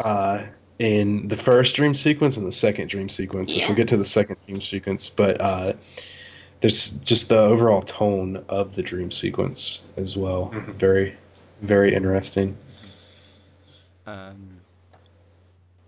Because I know. So yeah, what's the general tone of this one? It's like it's kind of happy and reminiscent, and thinking about the good times she had with him. It's overall more warm. Yeah. William seems more human. Happy too as well. Yeah. And he also doesn't really respond too much to Chloe. Except for turning it up. Right. Yeah. He doesn't. Whereas, like, the tone in the second dream sequence is very, like, it's kind of ominous. It's Yeah. kind of directing. And we also, William addresses Chloe specifically about, like, what's actually happening in, like, Chloe's life currently. Whereas the first dream sequence is more, like, flashback / like, Yeah. Memories. Chloe kind of, like, reliving the trauma Right. of William getting hit by the truck. I wonder if that's because, well, I'm not going to jump ahead too much, but just speaking to the first dream sequence, I wonder if that's because she's in the car with David, and that's maybe why William seems more distant. Maybe. So that's an interesting angle that Something happened. kind of leads into my idea of like the train. It's like it just hits him like abruptly, right? Kind of like the same way David just wakes up Chloe, like not really Yeah. giving a shit. Kind of like good kind of tie in there. Also, about the dream sequence, did any of you check your journal or text messages within any of the dream I sequences? did once, and I was like, oh, she can. See I the didn't, future. but I've seen. I did some not. Of the, I've seen some of the stuff like online, like what's in it. Basically, in the first one, I'll tell you about what's in the second one, because the second one is a lot darker. The stuff in the second one is like a lot, and I'll go into that in a bit when we get to it. But in the first one, something that like caught my eye mainly is the fact that there's a letter back from Max in Chloe's journal, and she's like, "Hey, I just found out my dad's got a job in Arcadia Bay, and we're moving back in like a day or so. And like, sorry I didn't speak to you. Blah blah blah. I can't wait to see you. We can play as pirates." And it's basically exactly what Chloe would want to hear, and it's just like perfect. Well, that's Oh, sad. man. Yeah, Yeah. and if that's got you shook, just wait till we find out what's in no. the nightmare one. Later on. Yeah. So anyway, you wake up. You're at Blackwell. We there. Then fucking Elliot. Mhm. Fucking Elliot. Warren 2.0. Fucking Or Elliot. Warren, like, actually, Warren, I guess Warren's the 2.0. Yeah. Because Um, Elliot came first. I will say, on that, I don't compare Elliot to Warren. No. Elliot's. I mean, I think Elliot's actually like a good guy, and I think he's legitimately interested in Chloe, but Chloe is just like kind of like not all that interested. But Elliot's Yeah. also not extremely pushy about it. Yeah, no, like, I do think Elliot's a nice guy, but, like, back away from my girl. There was. We need to talk about Skip real quick. Oh, Skip, yeah! Skip's great. And Skip Yeah. is great. the kind of thing that was Yeah, I hitting love on Skip. earlier. Pisshead. What do you guys think of Pisshead? Man, go I've ahead, got Sean. something to say about Pisshead. Well, first of all, oh yeah, go ahead. Basically, obviously, in the first game, when you're looking on Chloe's computer when you're in the alternative reality, when Chloe's looking at like the rock shows, and she's like, I may not be able to go to gigs, but I can still get my rock on. When you look at the people playing at the gigs, Pisshead is one of the people playing. Mm-hmm. It's awesome. That's I awesome. didn't notice that one. Yeah. Yeah. So I'm wondering if that. So we see that like Pisshead takes off in the alternate reality. We don't really see anything about it in like the main timeline or whatever, which Yeah. could just mean nothing or it could mean something. And I'm wondering if like maybe I don't know, like maybe something happens involving Chloe still like being in Arcadia Bay, like on bad terms. Like I don't know, like so like maybe Skip goes to bat for Chloe or something like that, and he gets kicked out, and so like it kind of makes him like despondent or something like that, or for whatever reason he doesn't end up like pursuing it, or like I don't like there's a myriad of reasons that could happen, but I'm wondering if it's like an actual like intentional thing that like we only see Pisshead in the alternate reality, or if it's just like because Pisshead was mentioned in season 1, here's a throwback to like here's how Pisshead started, and it's like it's like inconsequential to any of that. Right. I like my tendency to like try to connect dots and stuff like that. I could be reading into it too much, but No, it would that's be interesting. I don't think that's ever a bad thing, and especially not with this game. Yeah, definitely. But I feel bad because I know Zach, you've been doing that too, and then every You always shoot everything- down my theories. You I want. know Zach always like hits me with these theories about something. I'm just like, no, nope. Get out of my face. There was Do you actually debunk them, or are you just like being like, no, you're wrong? It just tells me no. there was something that I think it was Zach tweeted out that was absolutely hilarious regarding Skip, and it was want to listen to my mixtape. Tell me you like it. Yeah.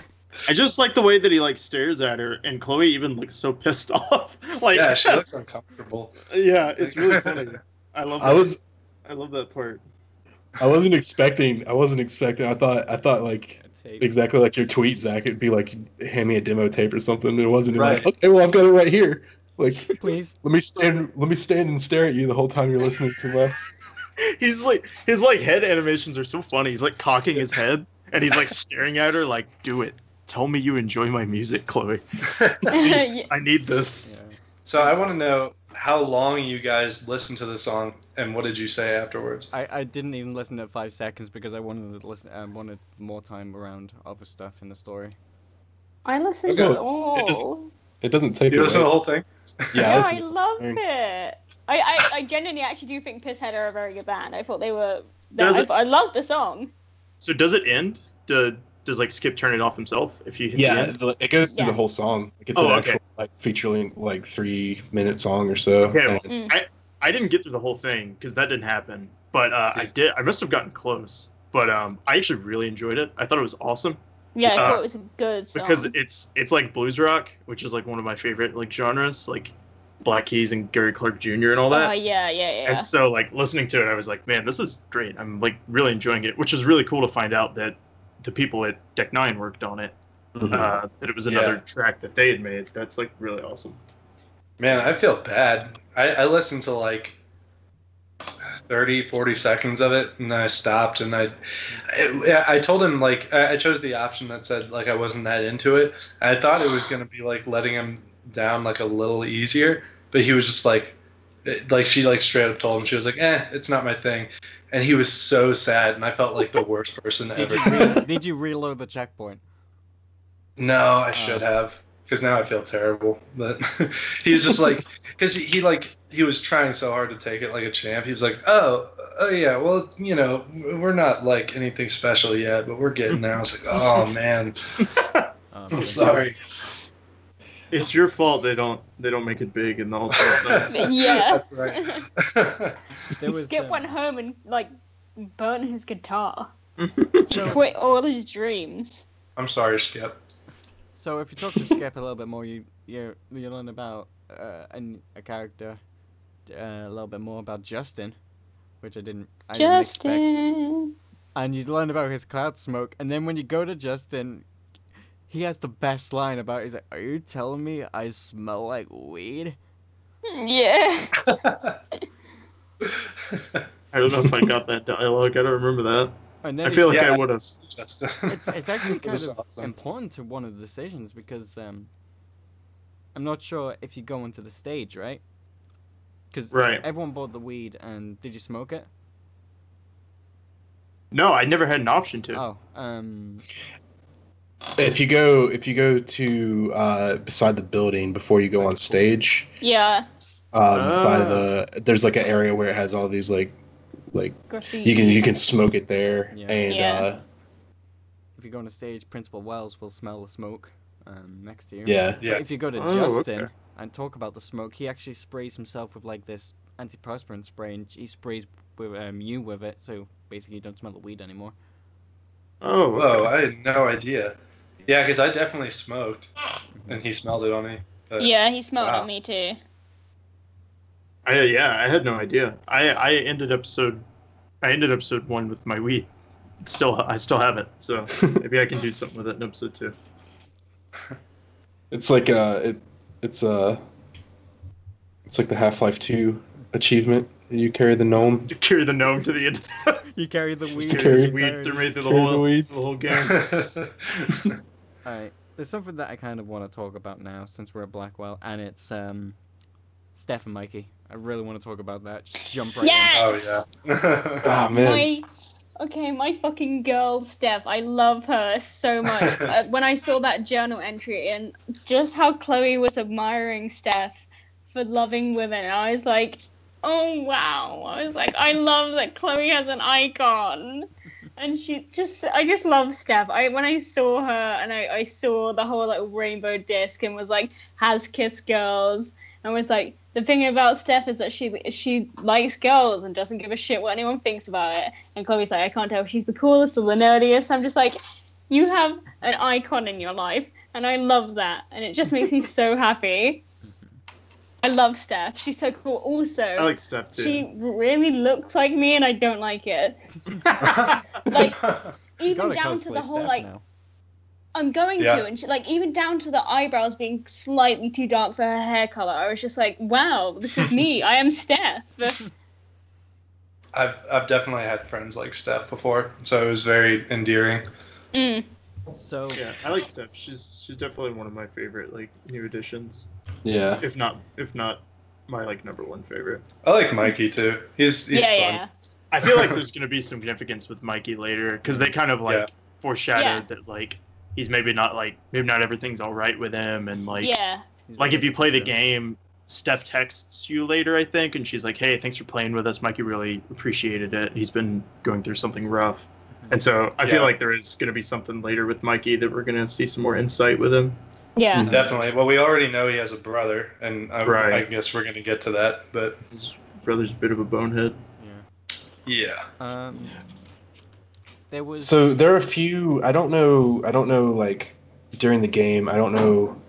I haven't really tested this out per se, but I know the like the way that just like Steph looks at you when you is like the more into the game and the more like if you like kind of revel like over the stuff that Steph has made for the game, then like Steph is like she like kind of like to like hones in on you, and like she's like really interested into like what you think and all that. But then if you do the options where like you're more helping out Mikey and all that, then Steph will be, it almost seems like she's a little jealous in a way. I love that. And so I don't know if there's like actually like any significant like change there depending on the route you take, or if it's just one of those things where it's just like the ambience of it, the ambiance. I really wanted an option to flirt with Steph. Like as soon as I saw her or like read about her, I was like, that's it. I will flirt with her. I'm not the only one. Like people on Tumblr, they really love Steph.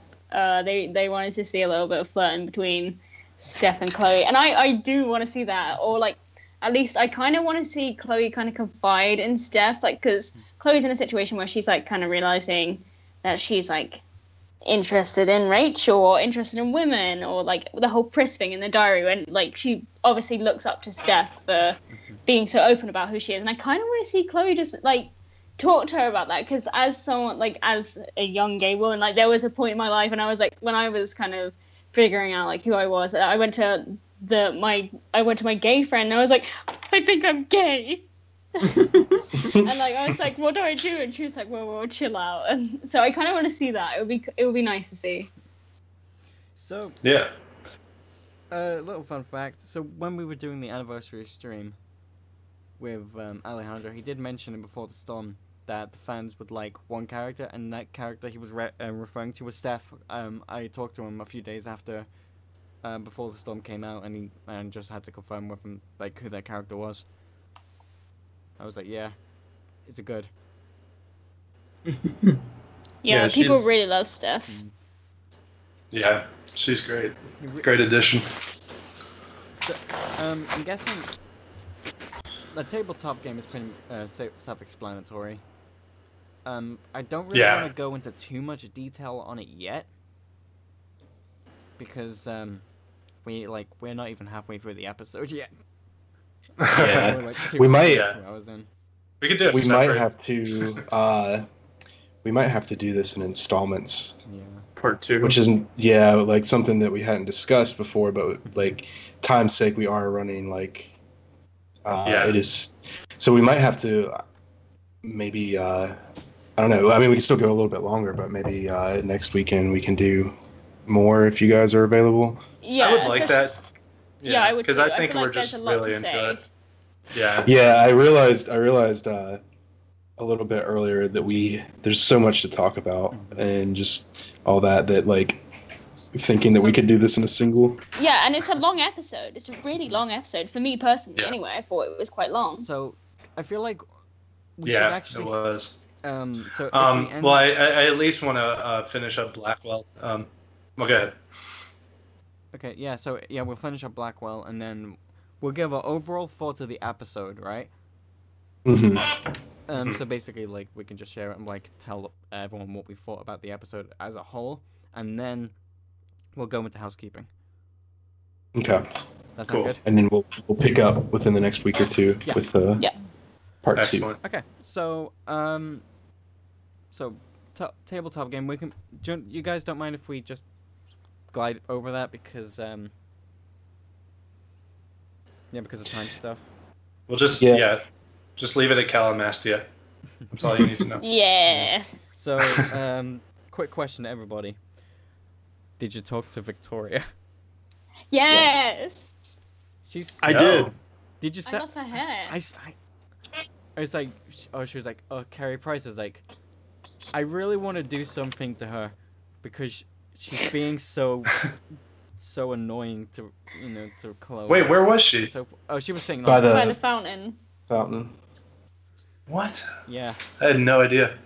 Oh man, you missed a great opportunity. Yeah, there's a good joke. Good joke. Yeah, I'll be playing this again tonight. Should I say what it is or just leave it? for now? Yeah, go ahead. Yeah, so you have the option to sabotage Victoria's homework, and because Chloe is good at chemistry, has a very good understanding of the periodic table, you tell her that the last answer is it's fluorine, uranium, carbon, potassium, uranium, which spells out "fuck you." Yeah. And And it gets way better later on. so later, Now that makes sense because Rambling Meg in the chat said that, so now I get it. Okay. and then later, Victoria will text you if you do that. She'll text you and she'll call you a carbon, uranium, nitrogen 10, but 10's periodic table It's TN. on the periodic table is SN. Oh, I see. So, whereas Victoria thought that it was a T for 10. So Chloe is like, was like, that spelled Cunson. And then Victoria says something along the lines of like, "Oh, you think you're so smart," but she spells it like Y-O-U-R. And then Chloe just freaking straight up like corrects her with the Y-O-U apostrophe R-E. And it's so Which good. is totally what I would do too. So It's that's so awesome. good. So I love it. there's another character that a lot of people are liking in outside of Blackwell, and that's Samantha. Yes. For as little time Yeah, as yeah, we yeah. got. She's a little bit like Kate, a Yeah. little more outgoing, but like that nice little Kate feature. I was like, Mhm. I was like, I want to protect her. Yeah, she's I don't know. sweet. I kind of I kind of almost found I liked Samantha at first, and then I kind of found her annoying. Whenever Nathan's getting bullied, and she's like, "Chloe, do something," and I'm like, "Well, you do something. I'm not your I'm not your goon." It's like, oh yeah, Chloe just bullied you. It's like, oh. I'm like, I'm gonna do something, but not because you want me to. Yeah. Samantha. Yeah. Because I was already gonna do something. I am the player, not you.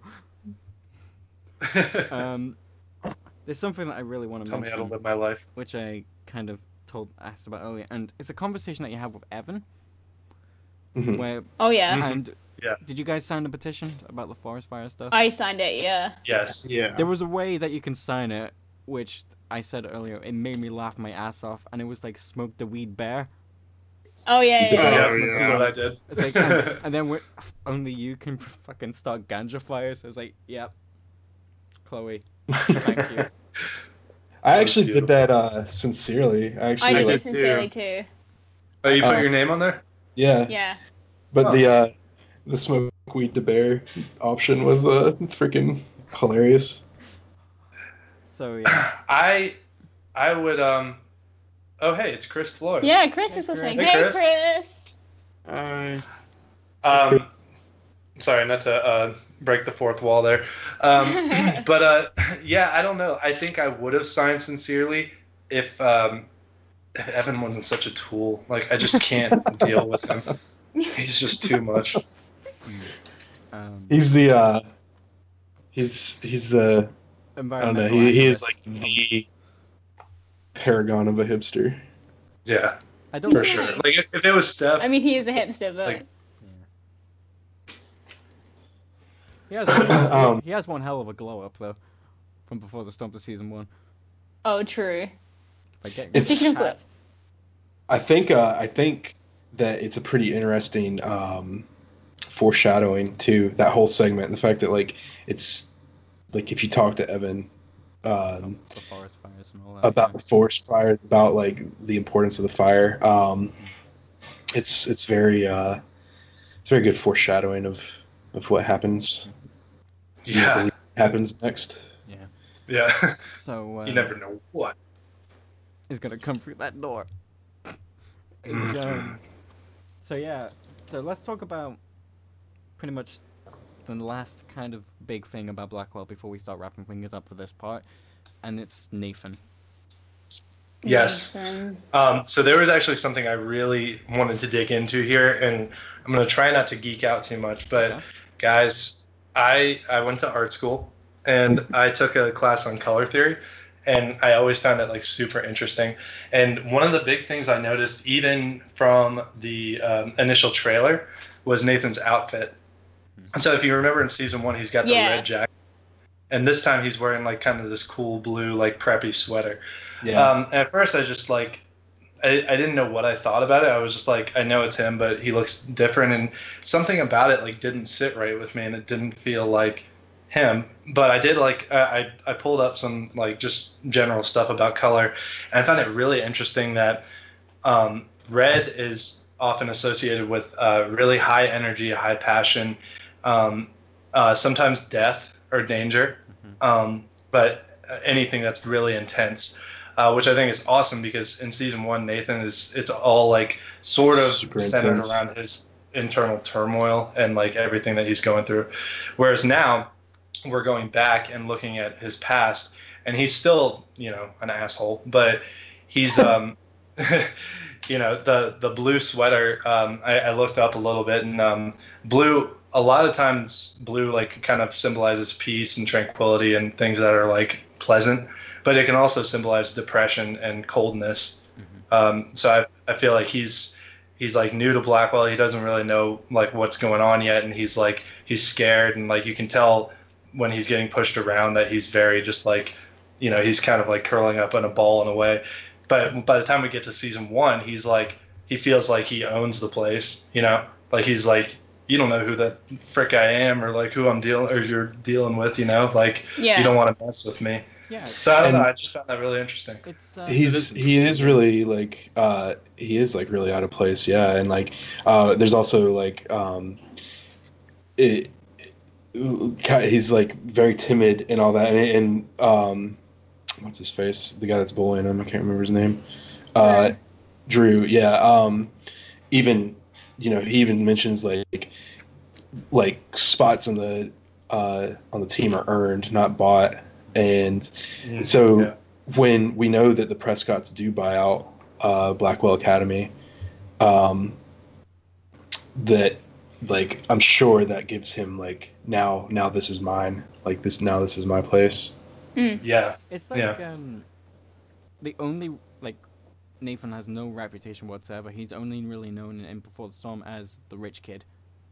That's like the only thing he's known. Like he hasn't been shown his his intelligence or anything. Like he doesn't seem to have that many friends except for Victoria, from what I can tell. And that's all you really know. But I was so fucking happy to like rub it in Drew's face, just like, yeah, fuck you. Fuck you. Yeah, I'm defending the guy who's gonna eventually shoot me. I didn't really want to defend either of them. That's why I said you can both be idiots, I think they both are. They both are like, but I think too it's kind of like we know just like how fucked up Nathan is from season 1, and it's kind of like maybe we should do something to kind of like we know he's going like he's fucked up, so maybe we should do something to like see that's the issue I have. Suffering. That's the issue I have. Like I want to do all these things. Like I defended him, but it's because I'm like, hey, maybe if I do this thing, it could change the outcome. But I'm like, no, it doesn't change the outcome. We know it doesn't change the outcome. So why am I trying? Right. Yeah, no, that's a good point. Like you want it to make a difference, but it's not going to. Something just popped into my head about season 1, and it's the fact that Nathan tried to take pictures of Chloe while she was drugged. And it's like, oh. He was trying to emulate Jefferson's style, yeah. Mm-hmm. You step away from my Chloe. And again, I feel like I need to preface that like any sympathy or empathy that I have for Nathan doesn't excuse any. He did terrible things. But he is like just a really fucked up kid, and it kind of sucks to see that he like didn't have anything that could have saved him from himself. Yeah. And that's why I have like this urge, like I was saying before, and it's the same with other bits in the game, like where I kind of wanted to, like originally I was like, maybe I'll go like kind of easy on David. I'm like, that doesn't change it though. Like we know it doesn't change it. There's nothing I can do to stop the people that they end up being. And it's really horrible because like with the first game, like with Max, you did these things because you know that you could change the consequences or something. But now it's like, no matter how much I try, it's still going to end this way. Right. Well, that's a really good point, Sean. And I think like you could almost even take that a step further and say that Before the Storm is not so much about changing the course of history or having control per se. It's like taking what happens around you and reshaping the way that you think about it or the way that you react. Right. That actually, I was gonna save this, but it's a good segue into that. Like, it's actually like one of my opinions about overall Before the Storm, episode 1, Awake, is it feels more cinematic. It feels more like a movie. Yeah. Whereas, and I don't say that in a bad way, and I'll explain. But whereas with season 1, you are exactly like you said, Aaron. You're kind of shaping the world. You're kind of like going through this. You're like new to it, and everything is moving forward. We already know from the events of season 1 kind of where things go from Before the Storm. So this feels, I think it's actually a good thing that this feels more cinematic because we're filling in the smaller details that we didn't have before, but we know the outcome. We know what happens to Rachel. We know what happens to Chloe. But this allows us, I think it's the best way that it could have been handled to play this game through Chloe's eyes. I don't think that it would have like, I think it would have honestly been bad had it been more like season 1 was, where you kind of shape different outcomes. So I actually really appreciate that this is taken in, even though it doesn't have quite the same element of feeling as season 1 has, whereas it's not like a build your own adventure book type thing. It's still very much like I think it's like if you were going to do a prequel, it's the best way you could have done it, and I think it was done really well. Yeah. Definitely. And prequels, when they're done well, they amplify and magnify the effect of their successor, right? Yeah. It's like, and it's kind of how I feel about, I mean, you know, it's subjective, but it's kind of how I feel about Rogue One. Like, Rogue One did a really good job of filling in the gaps that you didn't know. Sorry to any people who haven't seen Star Wars, and I don't want to thing, but yeah, like filling in the gaps that you didn't know before. That if you just started with A New Hope, you know, you could watch that and it's fine. You don't need to know all the backstory, but this helps. This gives you more reason to root for the rebel cause, and in the same way, Before the Storm gives you more reason to have compassion for Chloe. And even, you know, the side characters, even like it gives them more depth. And so you can play Before the Storm and you know, obviously it's not over yet. We don't know what's going to happen, but then you can go back to season 1. And I did this actually. And it like, it shows it to you in a new light. Like it just, I don't know, it really does a lot of justice to it. Something I really wish, and I was talking to my brother about this because we were having like a long discussion about after we finished the episode, because I played it and then watched him play it. I was just thinking about, I'm really curious what the experience would be like if you were to play Before the Storm first and then play Life is Strange. Like, how much of a difference would that make to your like mindset? For me personally, like I wish I wish I could just like undo everything I've seen and like play Before the Storm first and then play Life is Strange. I think it's just interesting. This is actually a conversation I've had with a couple people, whether they think it would be better to play Before the Storm first or season 1 first. The general consensus that I've got from talking to people is that they think that they would much prefer play season 1 first and then go back to Before the Storm. Yeah, I would probably do the same. And I think the biggest argument for that is because if, at least, like, of course I was already like fucking standing hard for Chloe, but like there is absolutely, if I wasn't like solidified enough as it was already in BAE, then like there's absolutely no way I could sacrifice her having played Before the Storm first. Yeah. It's a good point. And I wonder how, because on Tumblr there's a lot of people who are not very, very pleased with Max anymore, and I still think Max is a little angel. I love her. I have good faith in her. I think she means the best. She just sometimes her actions don't show it because she's awkward and has social issues. But we won't go into that. But I'm just thinking, how would you feel going into play as Max after playing Before the Storm first? Right. How would that change your perception of Max? Yeah. Like, would you be mad at her? Yeah. That's something that I might actually try and do. I know a couple of people who haven't played Life is Strange yet or Before the Storm, so I might see if I use them as your guinea pigs. Yeah. I mean, it'll be a good way to say it, because I know someone who's I introduced to Life is Strange, and they're waiting for all the episodes of Before the Storm to come out, and we are gonna do the same thing we did with season 1, is we're gonna play it at the exact same time, talk about our decisions, and kind of discuss it whilst playing the game. So I'll ask him about it then. But anyway, cool. Let us know. I will do. I feel like that's a good way to end it, right? Good way to end about the Awake discussion for now. But do we want to? Do we want to go on our general like? Yep. Thoughts? Yeah, let's talk like about summed up thoughts. Yeah, let's talk about our summed up thoughts and then go into a bit more detail. So, it's something that I kind of have to confess a little bit. I kind of knew a little bit about Before the Storm in advance. And oh, really? Yeah, a little bit. I was given an opportunity to see some gameplay at the Square Enix offices in London, and it was great. I had to keep my mouth shut, and now I can finally talk about it. And it's just, I was just so happy.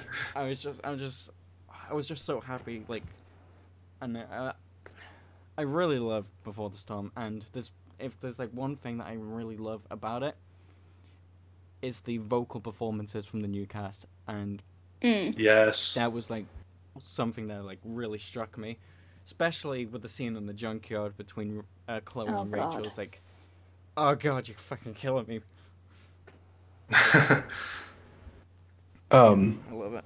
So, if you are allowed to talk about it, since you play tested Mhm. episode 1, did you notice any striking changes from your playtesting to the final release? Not I don't know really. how much. I don't know how much you can go into it. No, I can't really go into much about it, but everything that I did was pretty much the same.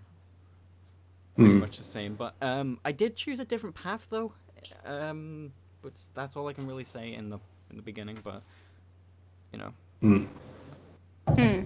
Well, that's really cool. That's really cool that you got that experience. Yeah, that's dope. Yeah, that is cool. for sure. Yeah.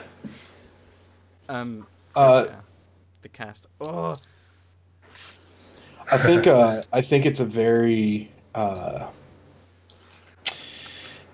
hot topic, and it's very difficult, I think, and it's very, very complicated, even with how I feel about it, even like my own opinions. But with the whole SAG-AFTRA strike, Yeah. but I will say, Rihanna, Kylie, man, they fucking killed it. Yeah. Rihanna Yeah. was so good. I loved her as Chloe. Yeah, she And was. Rachel, She was really good. Yeah, Kylie as Rachel was Yeah, had just to be really, really sassy. good too. They had to be sassy when they needed to be, emotional when that time was right. Oh yeah. Yeah, and that's why, like, I would love to talk with, well, anybody, either of them, but I'm wondering how it varied. Like, obviously, it's a huge undertaking for Rihanna to emulate Ashley's performance as Chloe, and in my opinion, she did a phenomenal job. Like, I was totally convinced of her character. But then you have somebody like Rachel, who in season 1 was put on, like, this sort of pedestal as, like, the crux of the story, like, such an important figure. And yet we never heard her speak. We never saw her act. We only saw photos of her. And then Kylie had to like create this persona like out of thin air, basically based on all this hearsay and what people said about her. So I thought that was really awesome too. And Yeah. I love her. And I think that's not only testimony to Kylie's ability to play Rachel, but that's testimony to Deck 9 and them bringing Rachel to life. Mm-hmm. Yeah. And it also came to show that, you know, Rachel was human, that she did actually suffer like everybody else. Yeah. Which was really well done. One thing that I have heard, because I asked a lot of people what their opinions were of Before the Storm, the first episode, and I think there's still like a little bit of an air of like uneasiness involving Rachel and like actually getting to know Rachel, because it like demystifies her. And that's fair. I'm not gonna like try to invalidate that, because I think if personally, I mean, God, I fucking loved Awake. Like I loved it so much. Yeah. But people are entitled to their opinion. If there's things you don't like about it, it's not like, same with season 1. It's not like It's not perfect. free from reproach. So I mean, I think that's a valid thing. I think for me personally, I wasn't really worried about that, because even though, like Aaron said, Rachel was put up on this pedestal throughout season 1. She was the crux of the story. She's still like, I always knew that she was still human, I always knew that like she was still, and we even see a little bit of like her own like complications in her own life, just from her relationship with Frank, what we know about her from like Chloe's perspective, and the talk around town, if you will, about Rachel. So, like I said, I'm not trying to invalidate anybody who feels that way. For me personally, that was not something that was like ever a worry for me, because like I said, I knew she was human. I knew like she had her own struggles and all that. So I was very interested to actually see, her as a character. Yeah. See more about her. I can't wait to see more as well. Mm-hmm. Yeah. So I know I've already, like, I bring this up all the time, but that's just me. That's just who I am. I can't help it. It's just something I'd pick up on. But and I was talking to a few people, including my friend Rachel again, where we were, because it was something I mentioned in one of the other episodes, and I was really worried about the LGBT representation. Mm-hmm.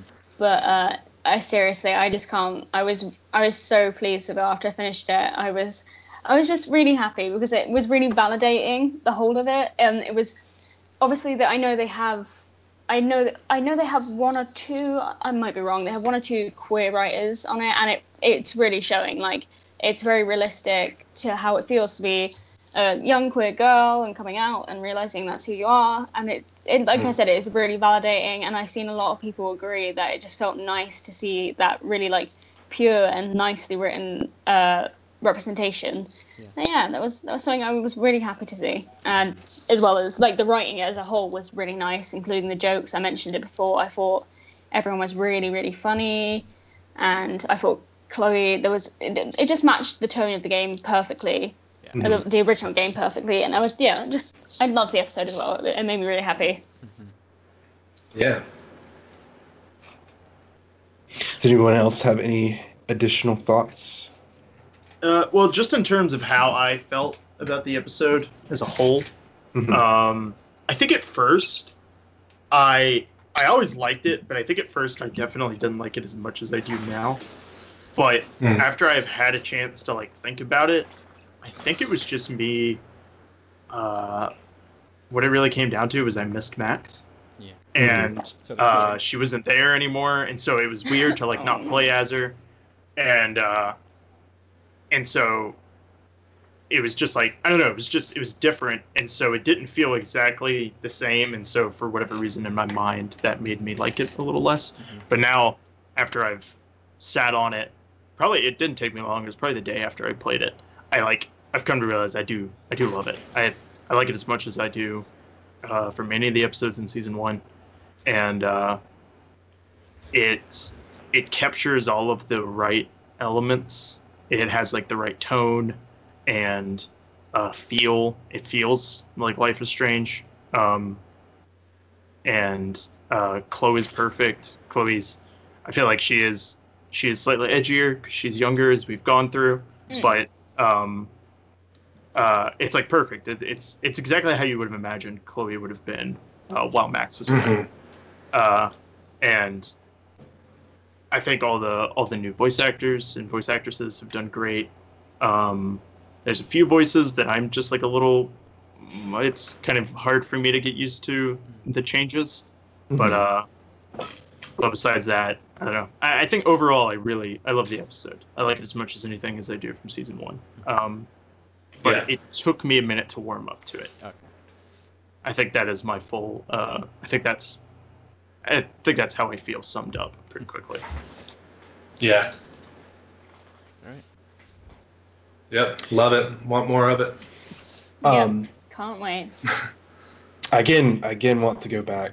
I've mentioned this a couple times, but again, just on a final note, really want to drive the point home how appreciative I am that Chloe is so multidimensional, and I don't mean that coyly. Like, I'm not like saying like she exists on several different dimensions, but like she's smart, she's snarky, she's witty, but she's also like deeply troubled. We also see she's kind of awkward. She's awkward around Rachel. She's human, man. She's so human, and I like. And that's one thing that I've always loved about Life is Strange as a whole, is just that all the characters are so human. Yeah. With a few slips with Jefferson, but fuck that guy anyway. Thanks. But I think they did. I think that it was just an excellent job of really getting to see who Chloe is, and I love it. Yeah. So that was our discussion on the week, right? Part 1. Half of it. Yeah. part Yeah. 1. We still have some more things to go through. We have ended on the outside of Blackwell, and we haven't even really talked about Rachel yet because It gets juicy in the second half. So, I definitely think the second half of the episode is the stronger half, and I feel like part of the reason I wasn't too hot on it was because I feel like the game is I felt like episode 1 was very slow. Yeah. That like not much happens, but it does pick up towards the second half. Yeah. And I feel like I'm excited to talk about that. Yeah. It's definitely gonna be fun. I think that was kind of needed. Right. Yeah. Start that slow. Yeah. They kind of needed that little bit of like time to set up and like set you down and let you get comfortable with like Chloe and the other people that are close to her. Right. So episode 1 Awake gets 8 thumbs ups. Yeah. Blackwell Podcast. Yeah, we really like it. Let us know what you thought about the episode too in the comments, as well. Can we rate everything out of bottles, junkyard bottles? No. 5. Yes. 5 out of 5 out of 5 bottles. Okay, yeah.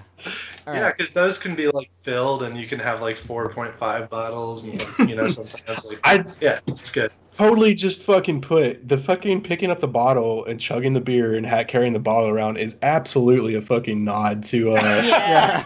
there's absolutely that was like Just no way smashing that wasn't bottles. intentional. Yeah. Chris, if you're still here, Please. that absolutely like tell me I'm right. I know I'm right, but I need you to Yeah. develop. Yeah. Good or bad. They are. If you put them in there, we'll be insulted. Kidding. I mean, I know I already said that on Twitter, but I'm still waiting on more hot dog man. Still waiting. Yeah. That's what we. That's That tweet actually got so many likes and retweets. I was kind of shocked. Some of my I was just kind of shit posting about after I finished Awake. I didn't know how to react, so that was my way to go about it. Yeah. I wish my tweets got likes and retweets. Same. Oh. I wish more like useful tweets. Like I'll do like a full review on the episode, and like it will get like 1 like, and then like I'll like post a really shitty meme, and everyone's just like, "Wow, yeah, this is hilarious." I'm like, "No, this is not what I want to be." That's just the internet in a nutshell. Like, I know how you feel about that. About you post something like really meaningful, doesn't really get that much, but I posted a fucking Roses Are Red poem last year, and it. Oh, fucking damn it. I'm still getting notifications from it. Yeah, I posted a meme about the press line in the journal about it was like I only get emotional at the sad bits in video games, and then I quoted the line, and then it was like this gif of this woman just like tearing up in front of her laptop and crying, and it's got so many retweets. I'm like, I'm glad people relate, but also like I posted a huge thing about like how much I love the episode and why, and people were like, yeah, same. I think now this other post has like 1,000 retweets and stuff, and I'm like, please let this die. brevity is the soul of wit. Yes. As Shakespeare said, and the internet is. We have internet folks have the attention span of like nothing, like a freaking goldfish. So it's a lot easier to digest really quick shitty things that are good for a quick laugh than to like sit down. That's why Twitter is what it is. Like you can't type more than a certain amount of characters because nobody like is gonna read all that. They're done. If you want to follow us at Twitter, follow at Blackwell PD Cast. That being said, sure. I'm sure all of us. I know I'm wanting to do a long form write up review of episode 1 when I have time. God knows when that'll be, but and I'm sure there's the rest of us too. So if you are interested in hearing like our thoughts, I highly recommend. Like I think I can speak for my co-hosts that they're all very well spoken and intelligent folks, and I like hearing their opinions, and I think you should like hearing their opinions too. We brain good. Yay. Yeah, we do. All right. So yeah, that was our thoughts on half of await. We'll probably get around to doing it sometime in the near future. So let's get into some housekeeping that we have. We've got a really big announcement. Yeah. It's really exciting. Yeah.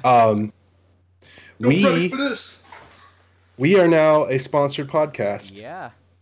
Yeah, we are. Who are we sponsored by, We Joey? need to do our little podcast plug.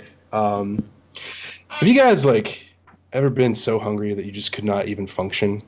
Yeah, I'm really hungry right now. All the time, dude. Now that you mention it, Every day. yeah. Me right now. Yeah, I'm pretty hungry too. As a talking uni a lot- student. Mm-hmm. Yeah. Well, you bring up a good point, Sean. As a uni student, money's tight. Yeah. But there's actually, I know where you guys can go.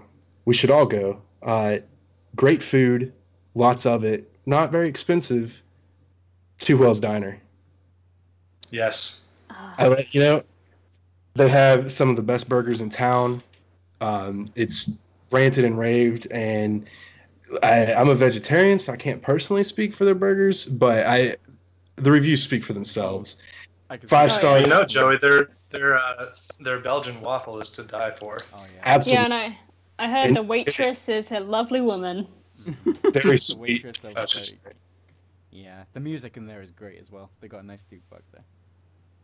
And going back to the whole thing, if you don't have a lot of money, but you still want some cheap eats, tell them we sent you.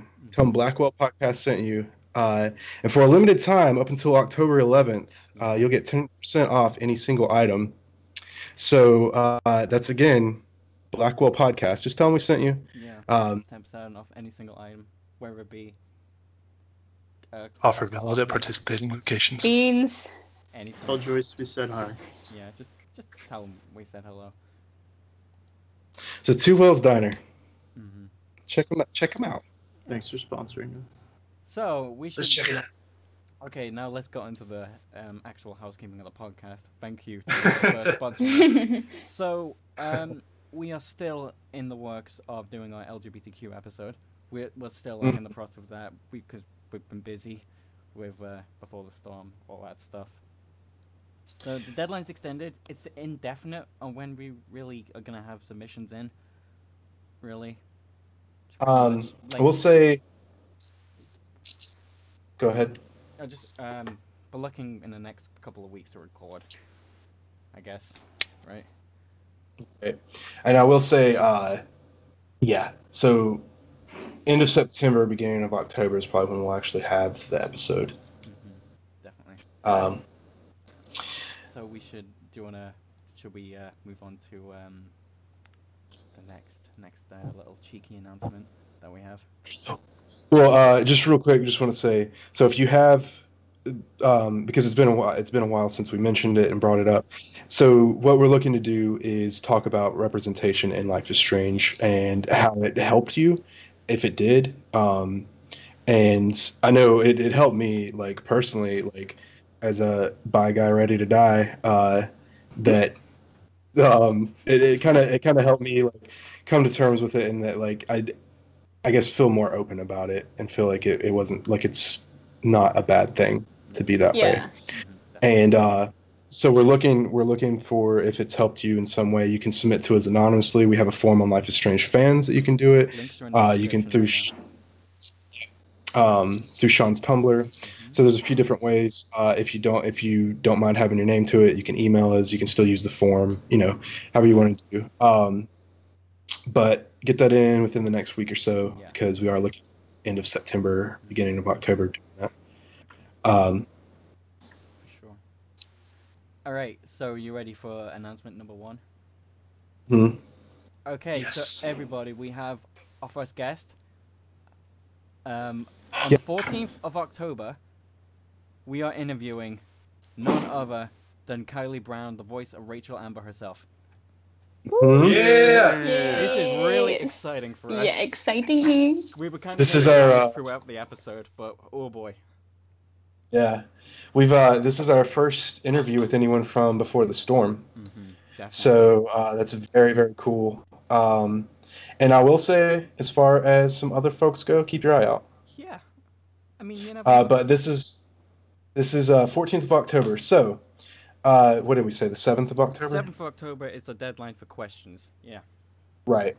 So get that into us. I think you can submit through Life is Strange Fans. Email us is probably your best bet, or Twitter DM is another good one. The Twitter DM is probably not the best because sometimes it gets sent to like the Pending. where we don't even realize we got a message. Yeah. So yeah, Email's October probably the 7th is and that's Blackwell Podcast at hotmail.com. Yeah. Yes. Okay. So that's that one. And we'll tweet about this, and we'll also have it announced on Instagram and all that. But Yeah. October 14th. Get So hyped. excited.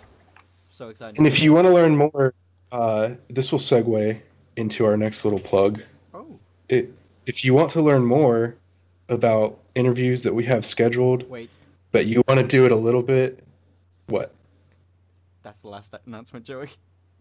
Oh, It's okay. hold that thought. Hold that thought. So our next and second to last our last announcement for today is we are gonna be doing some streaming in November-ish. That's what we're looking for anyway. For Extra Life. Yeah. Yay. Gonna be doing Yes. So last year, was it last year? Yeah, last year. July.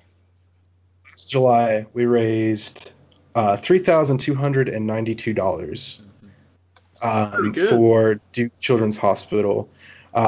We had absolutely no freaking idea that we were going to raise that much. We set our goal at I think it was 600, and we reached that like within the first hour. Yeah. And so we're going to do it again. We're going to try to raise some more money. I'll try So- to stay awake the entire time this time. I'll make sure we record it as well. Mm-hmm. Yeah, we'll actually have it archived this go around. Yeah. So look for that sometime in November. Mhm. And we'll have more details as we figure it out, including what our giveaways will be, including our guests. What games we'll be playing. We Mhm. might even have So- some interactive games where you'll be able to play with us. Right.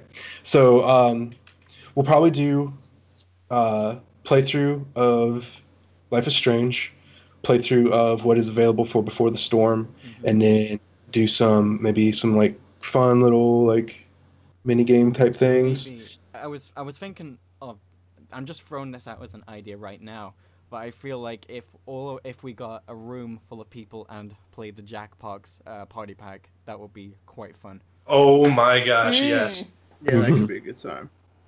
So that's something we're looking forward to, and we hope that you're looking forward to that as well, and that you'll be able to join us. And again, details coming soon. Yes.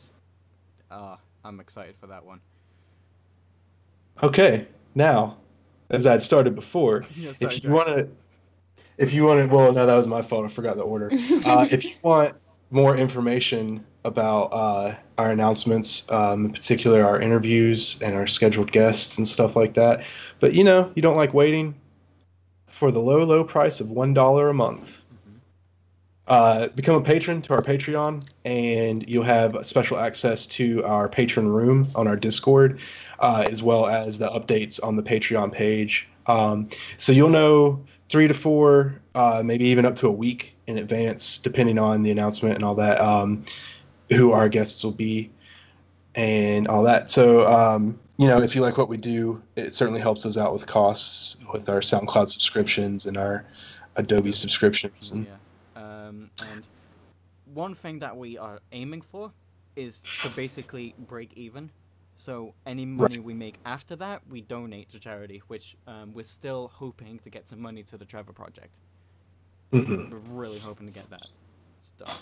But a very special thank you, special, yes, but also a very big thank you to our current patrons. They'll name we're- credits Excuse me. for this episode. So thank you to all of you who have made us over halfway to our goal. Yeah. Which is, our goal is $40, I think, total. Yeah. And that covers our subscription costs. So if that's something that interests you, then sign on up. Link will be in Come the on description. down. So that is it for the Blackwell podcast for now. Anyway, we'll be back very soon. We'll announce when. Hopefully, we might start doing these in the future because I enjoyed this. Yeah. It was a little bit. Yeah. Of a Yeah, pain it's to fun. set, it was a little bit of pain to set up, but it was fun nonetheless. This was very refreshing. Yeah, it was nice. It was a nice change of pace. This is our first live podcast episode. We may do it so in the future that we're a bit more interactive. Since this was our first, we kind of wanted to just stay on page and move through it. But yeah, so we'll consider we've enjoyed it. So we'll look at doing some more interactive with the chat type episodes. If you missed this of course will be archived and it'll be available. We might need to change the name to episode 44 part 1. And but it'll be available for viewing. Within the next couple of days we'll have the audio of this up on SoundCloud and our RSS feed and iTunes and all that. So I'm going to give myself the deadline that by Tuesday night EST, I will have the audio up. Okay. So, with that said, we thank you for joining us for this installment of our first ever. I forgot the name of the show. Fuck. The Blackwell Podcast. We appreciate your support. We've only been doing this for 2 years. Yeah. And we will see everybody next time. Bye, everybody. See ya. Bye. Bye, Thanks for guys. watching. Love you.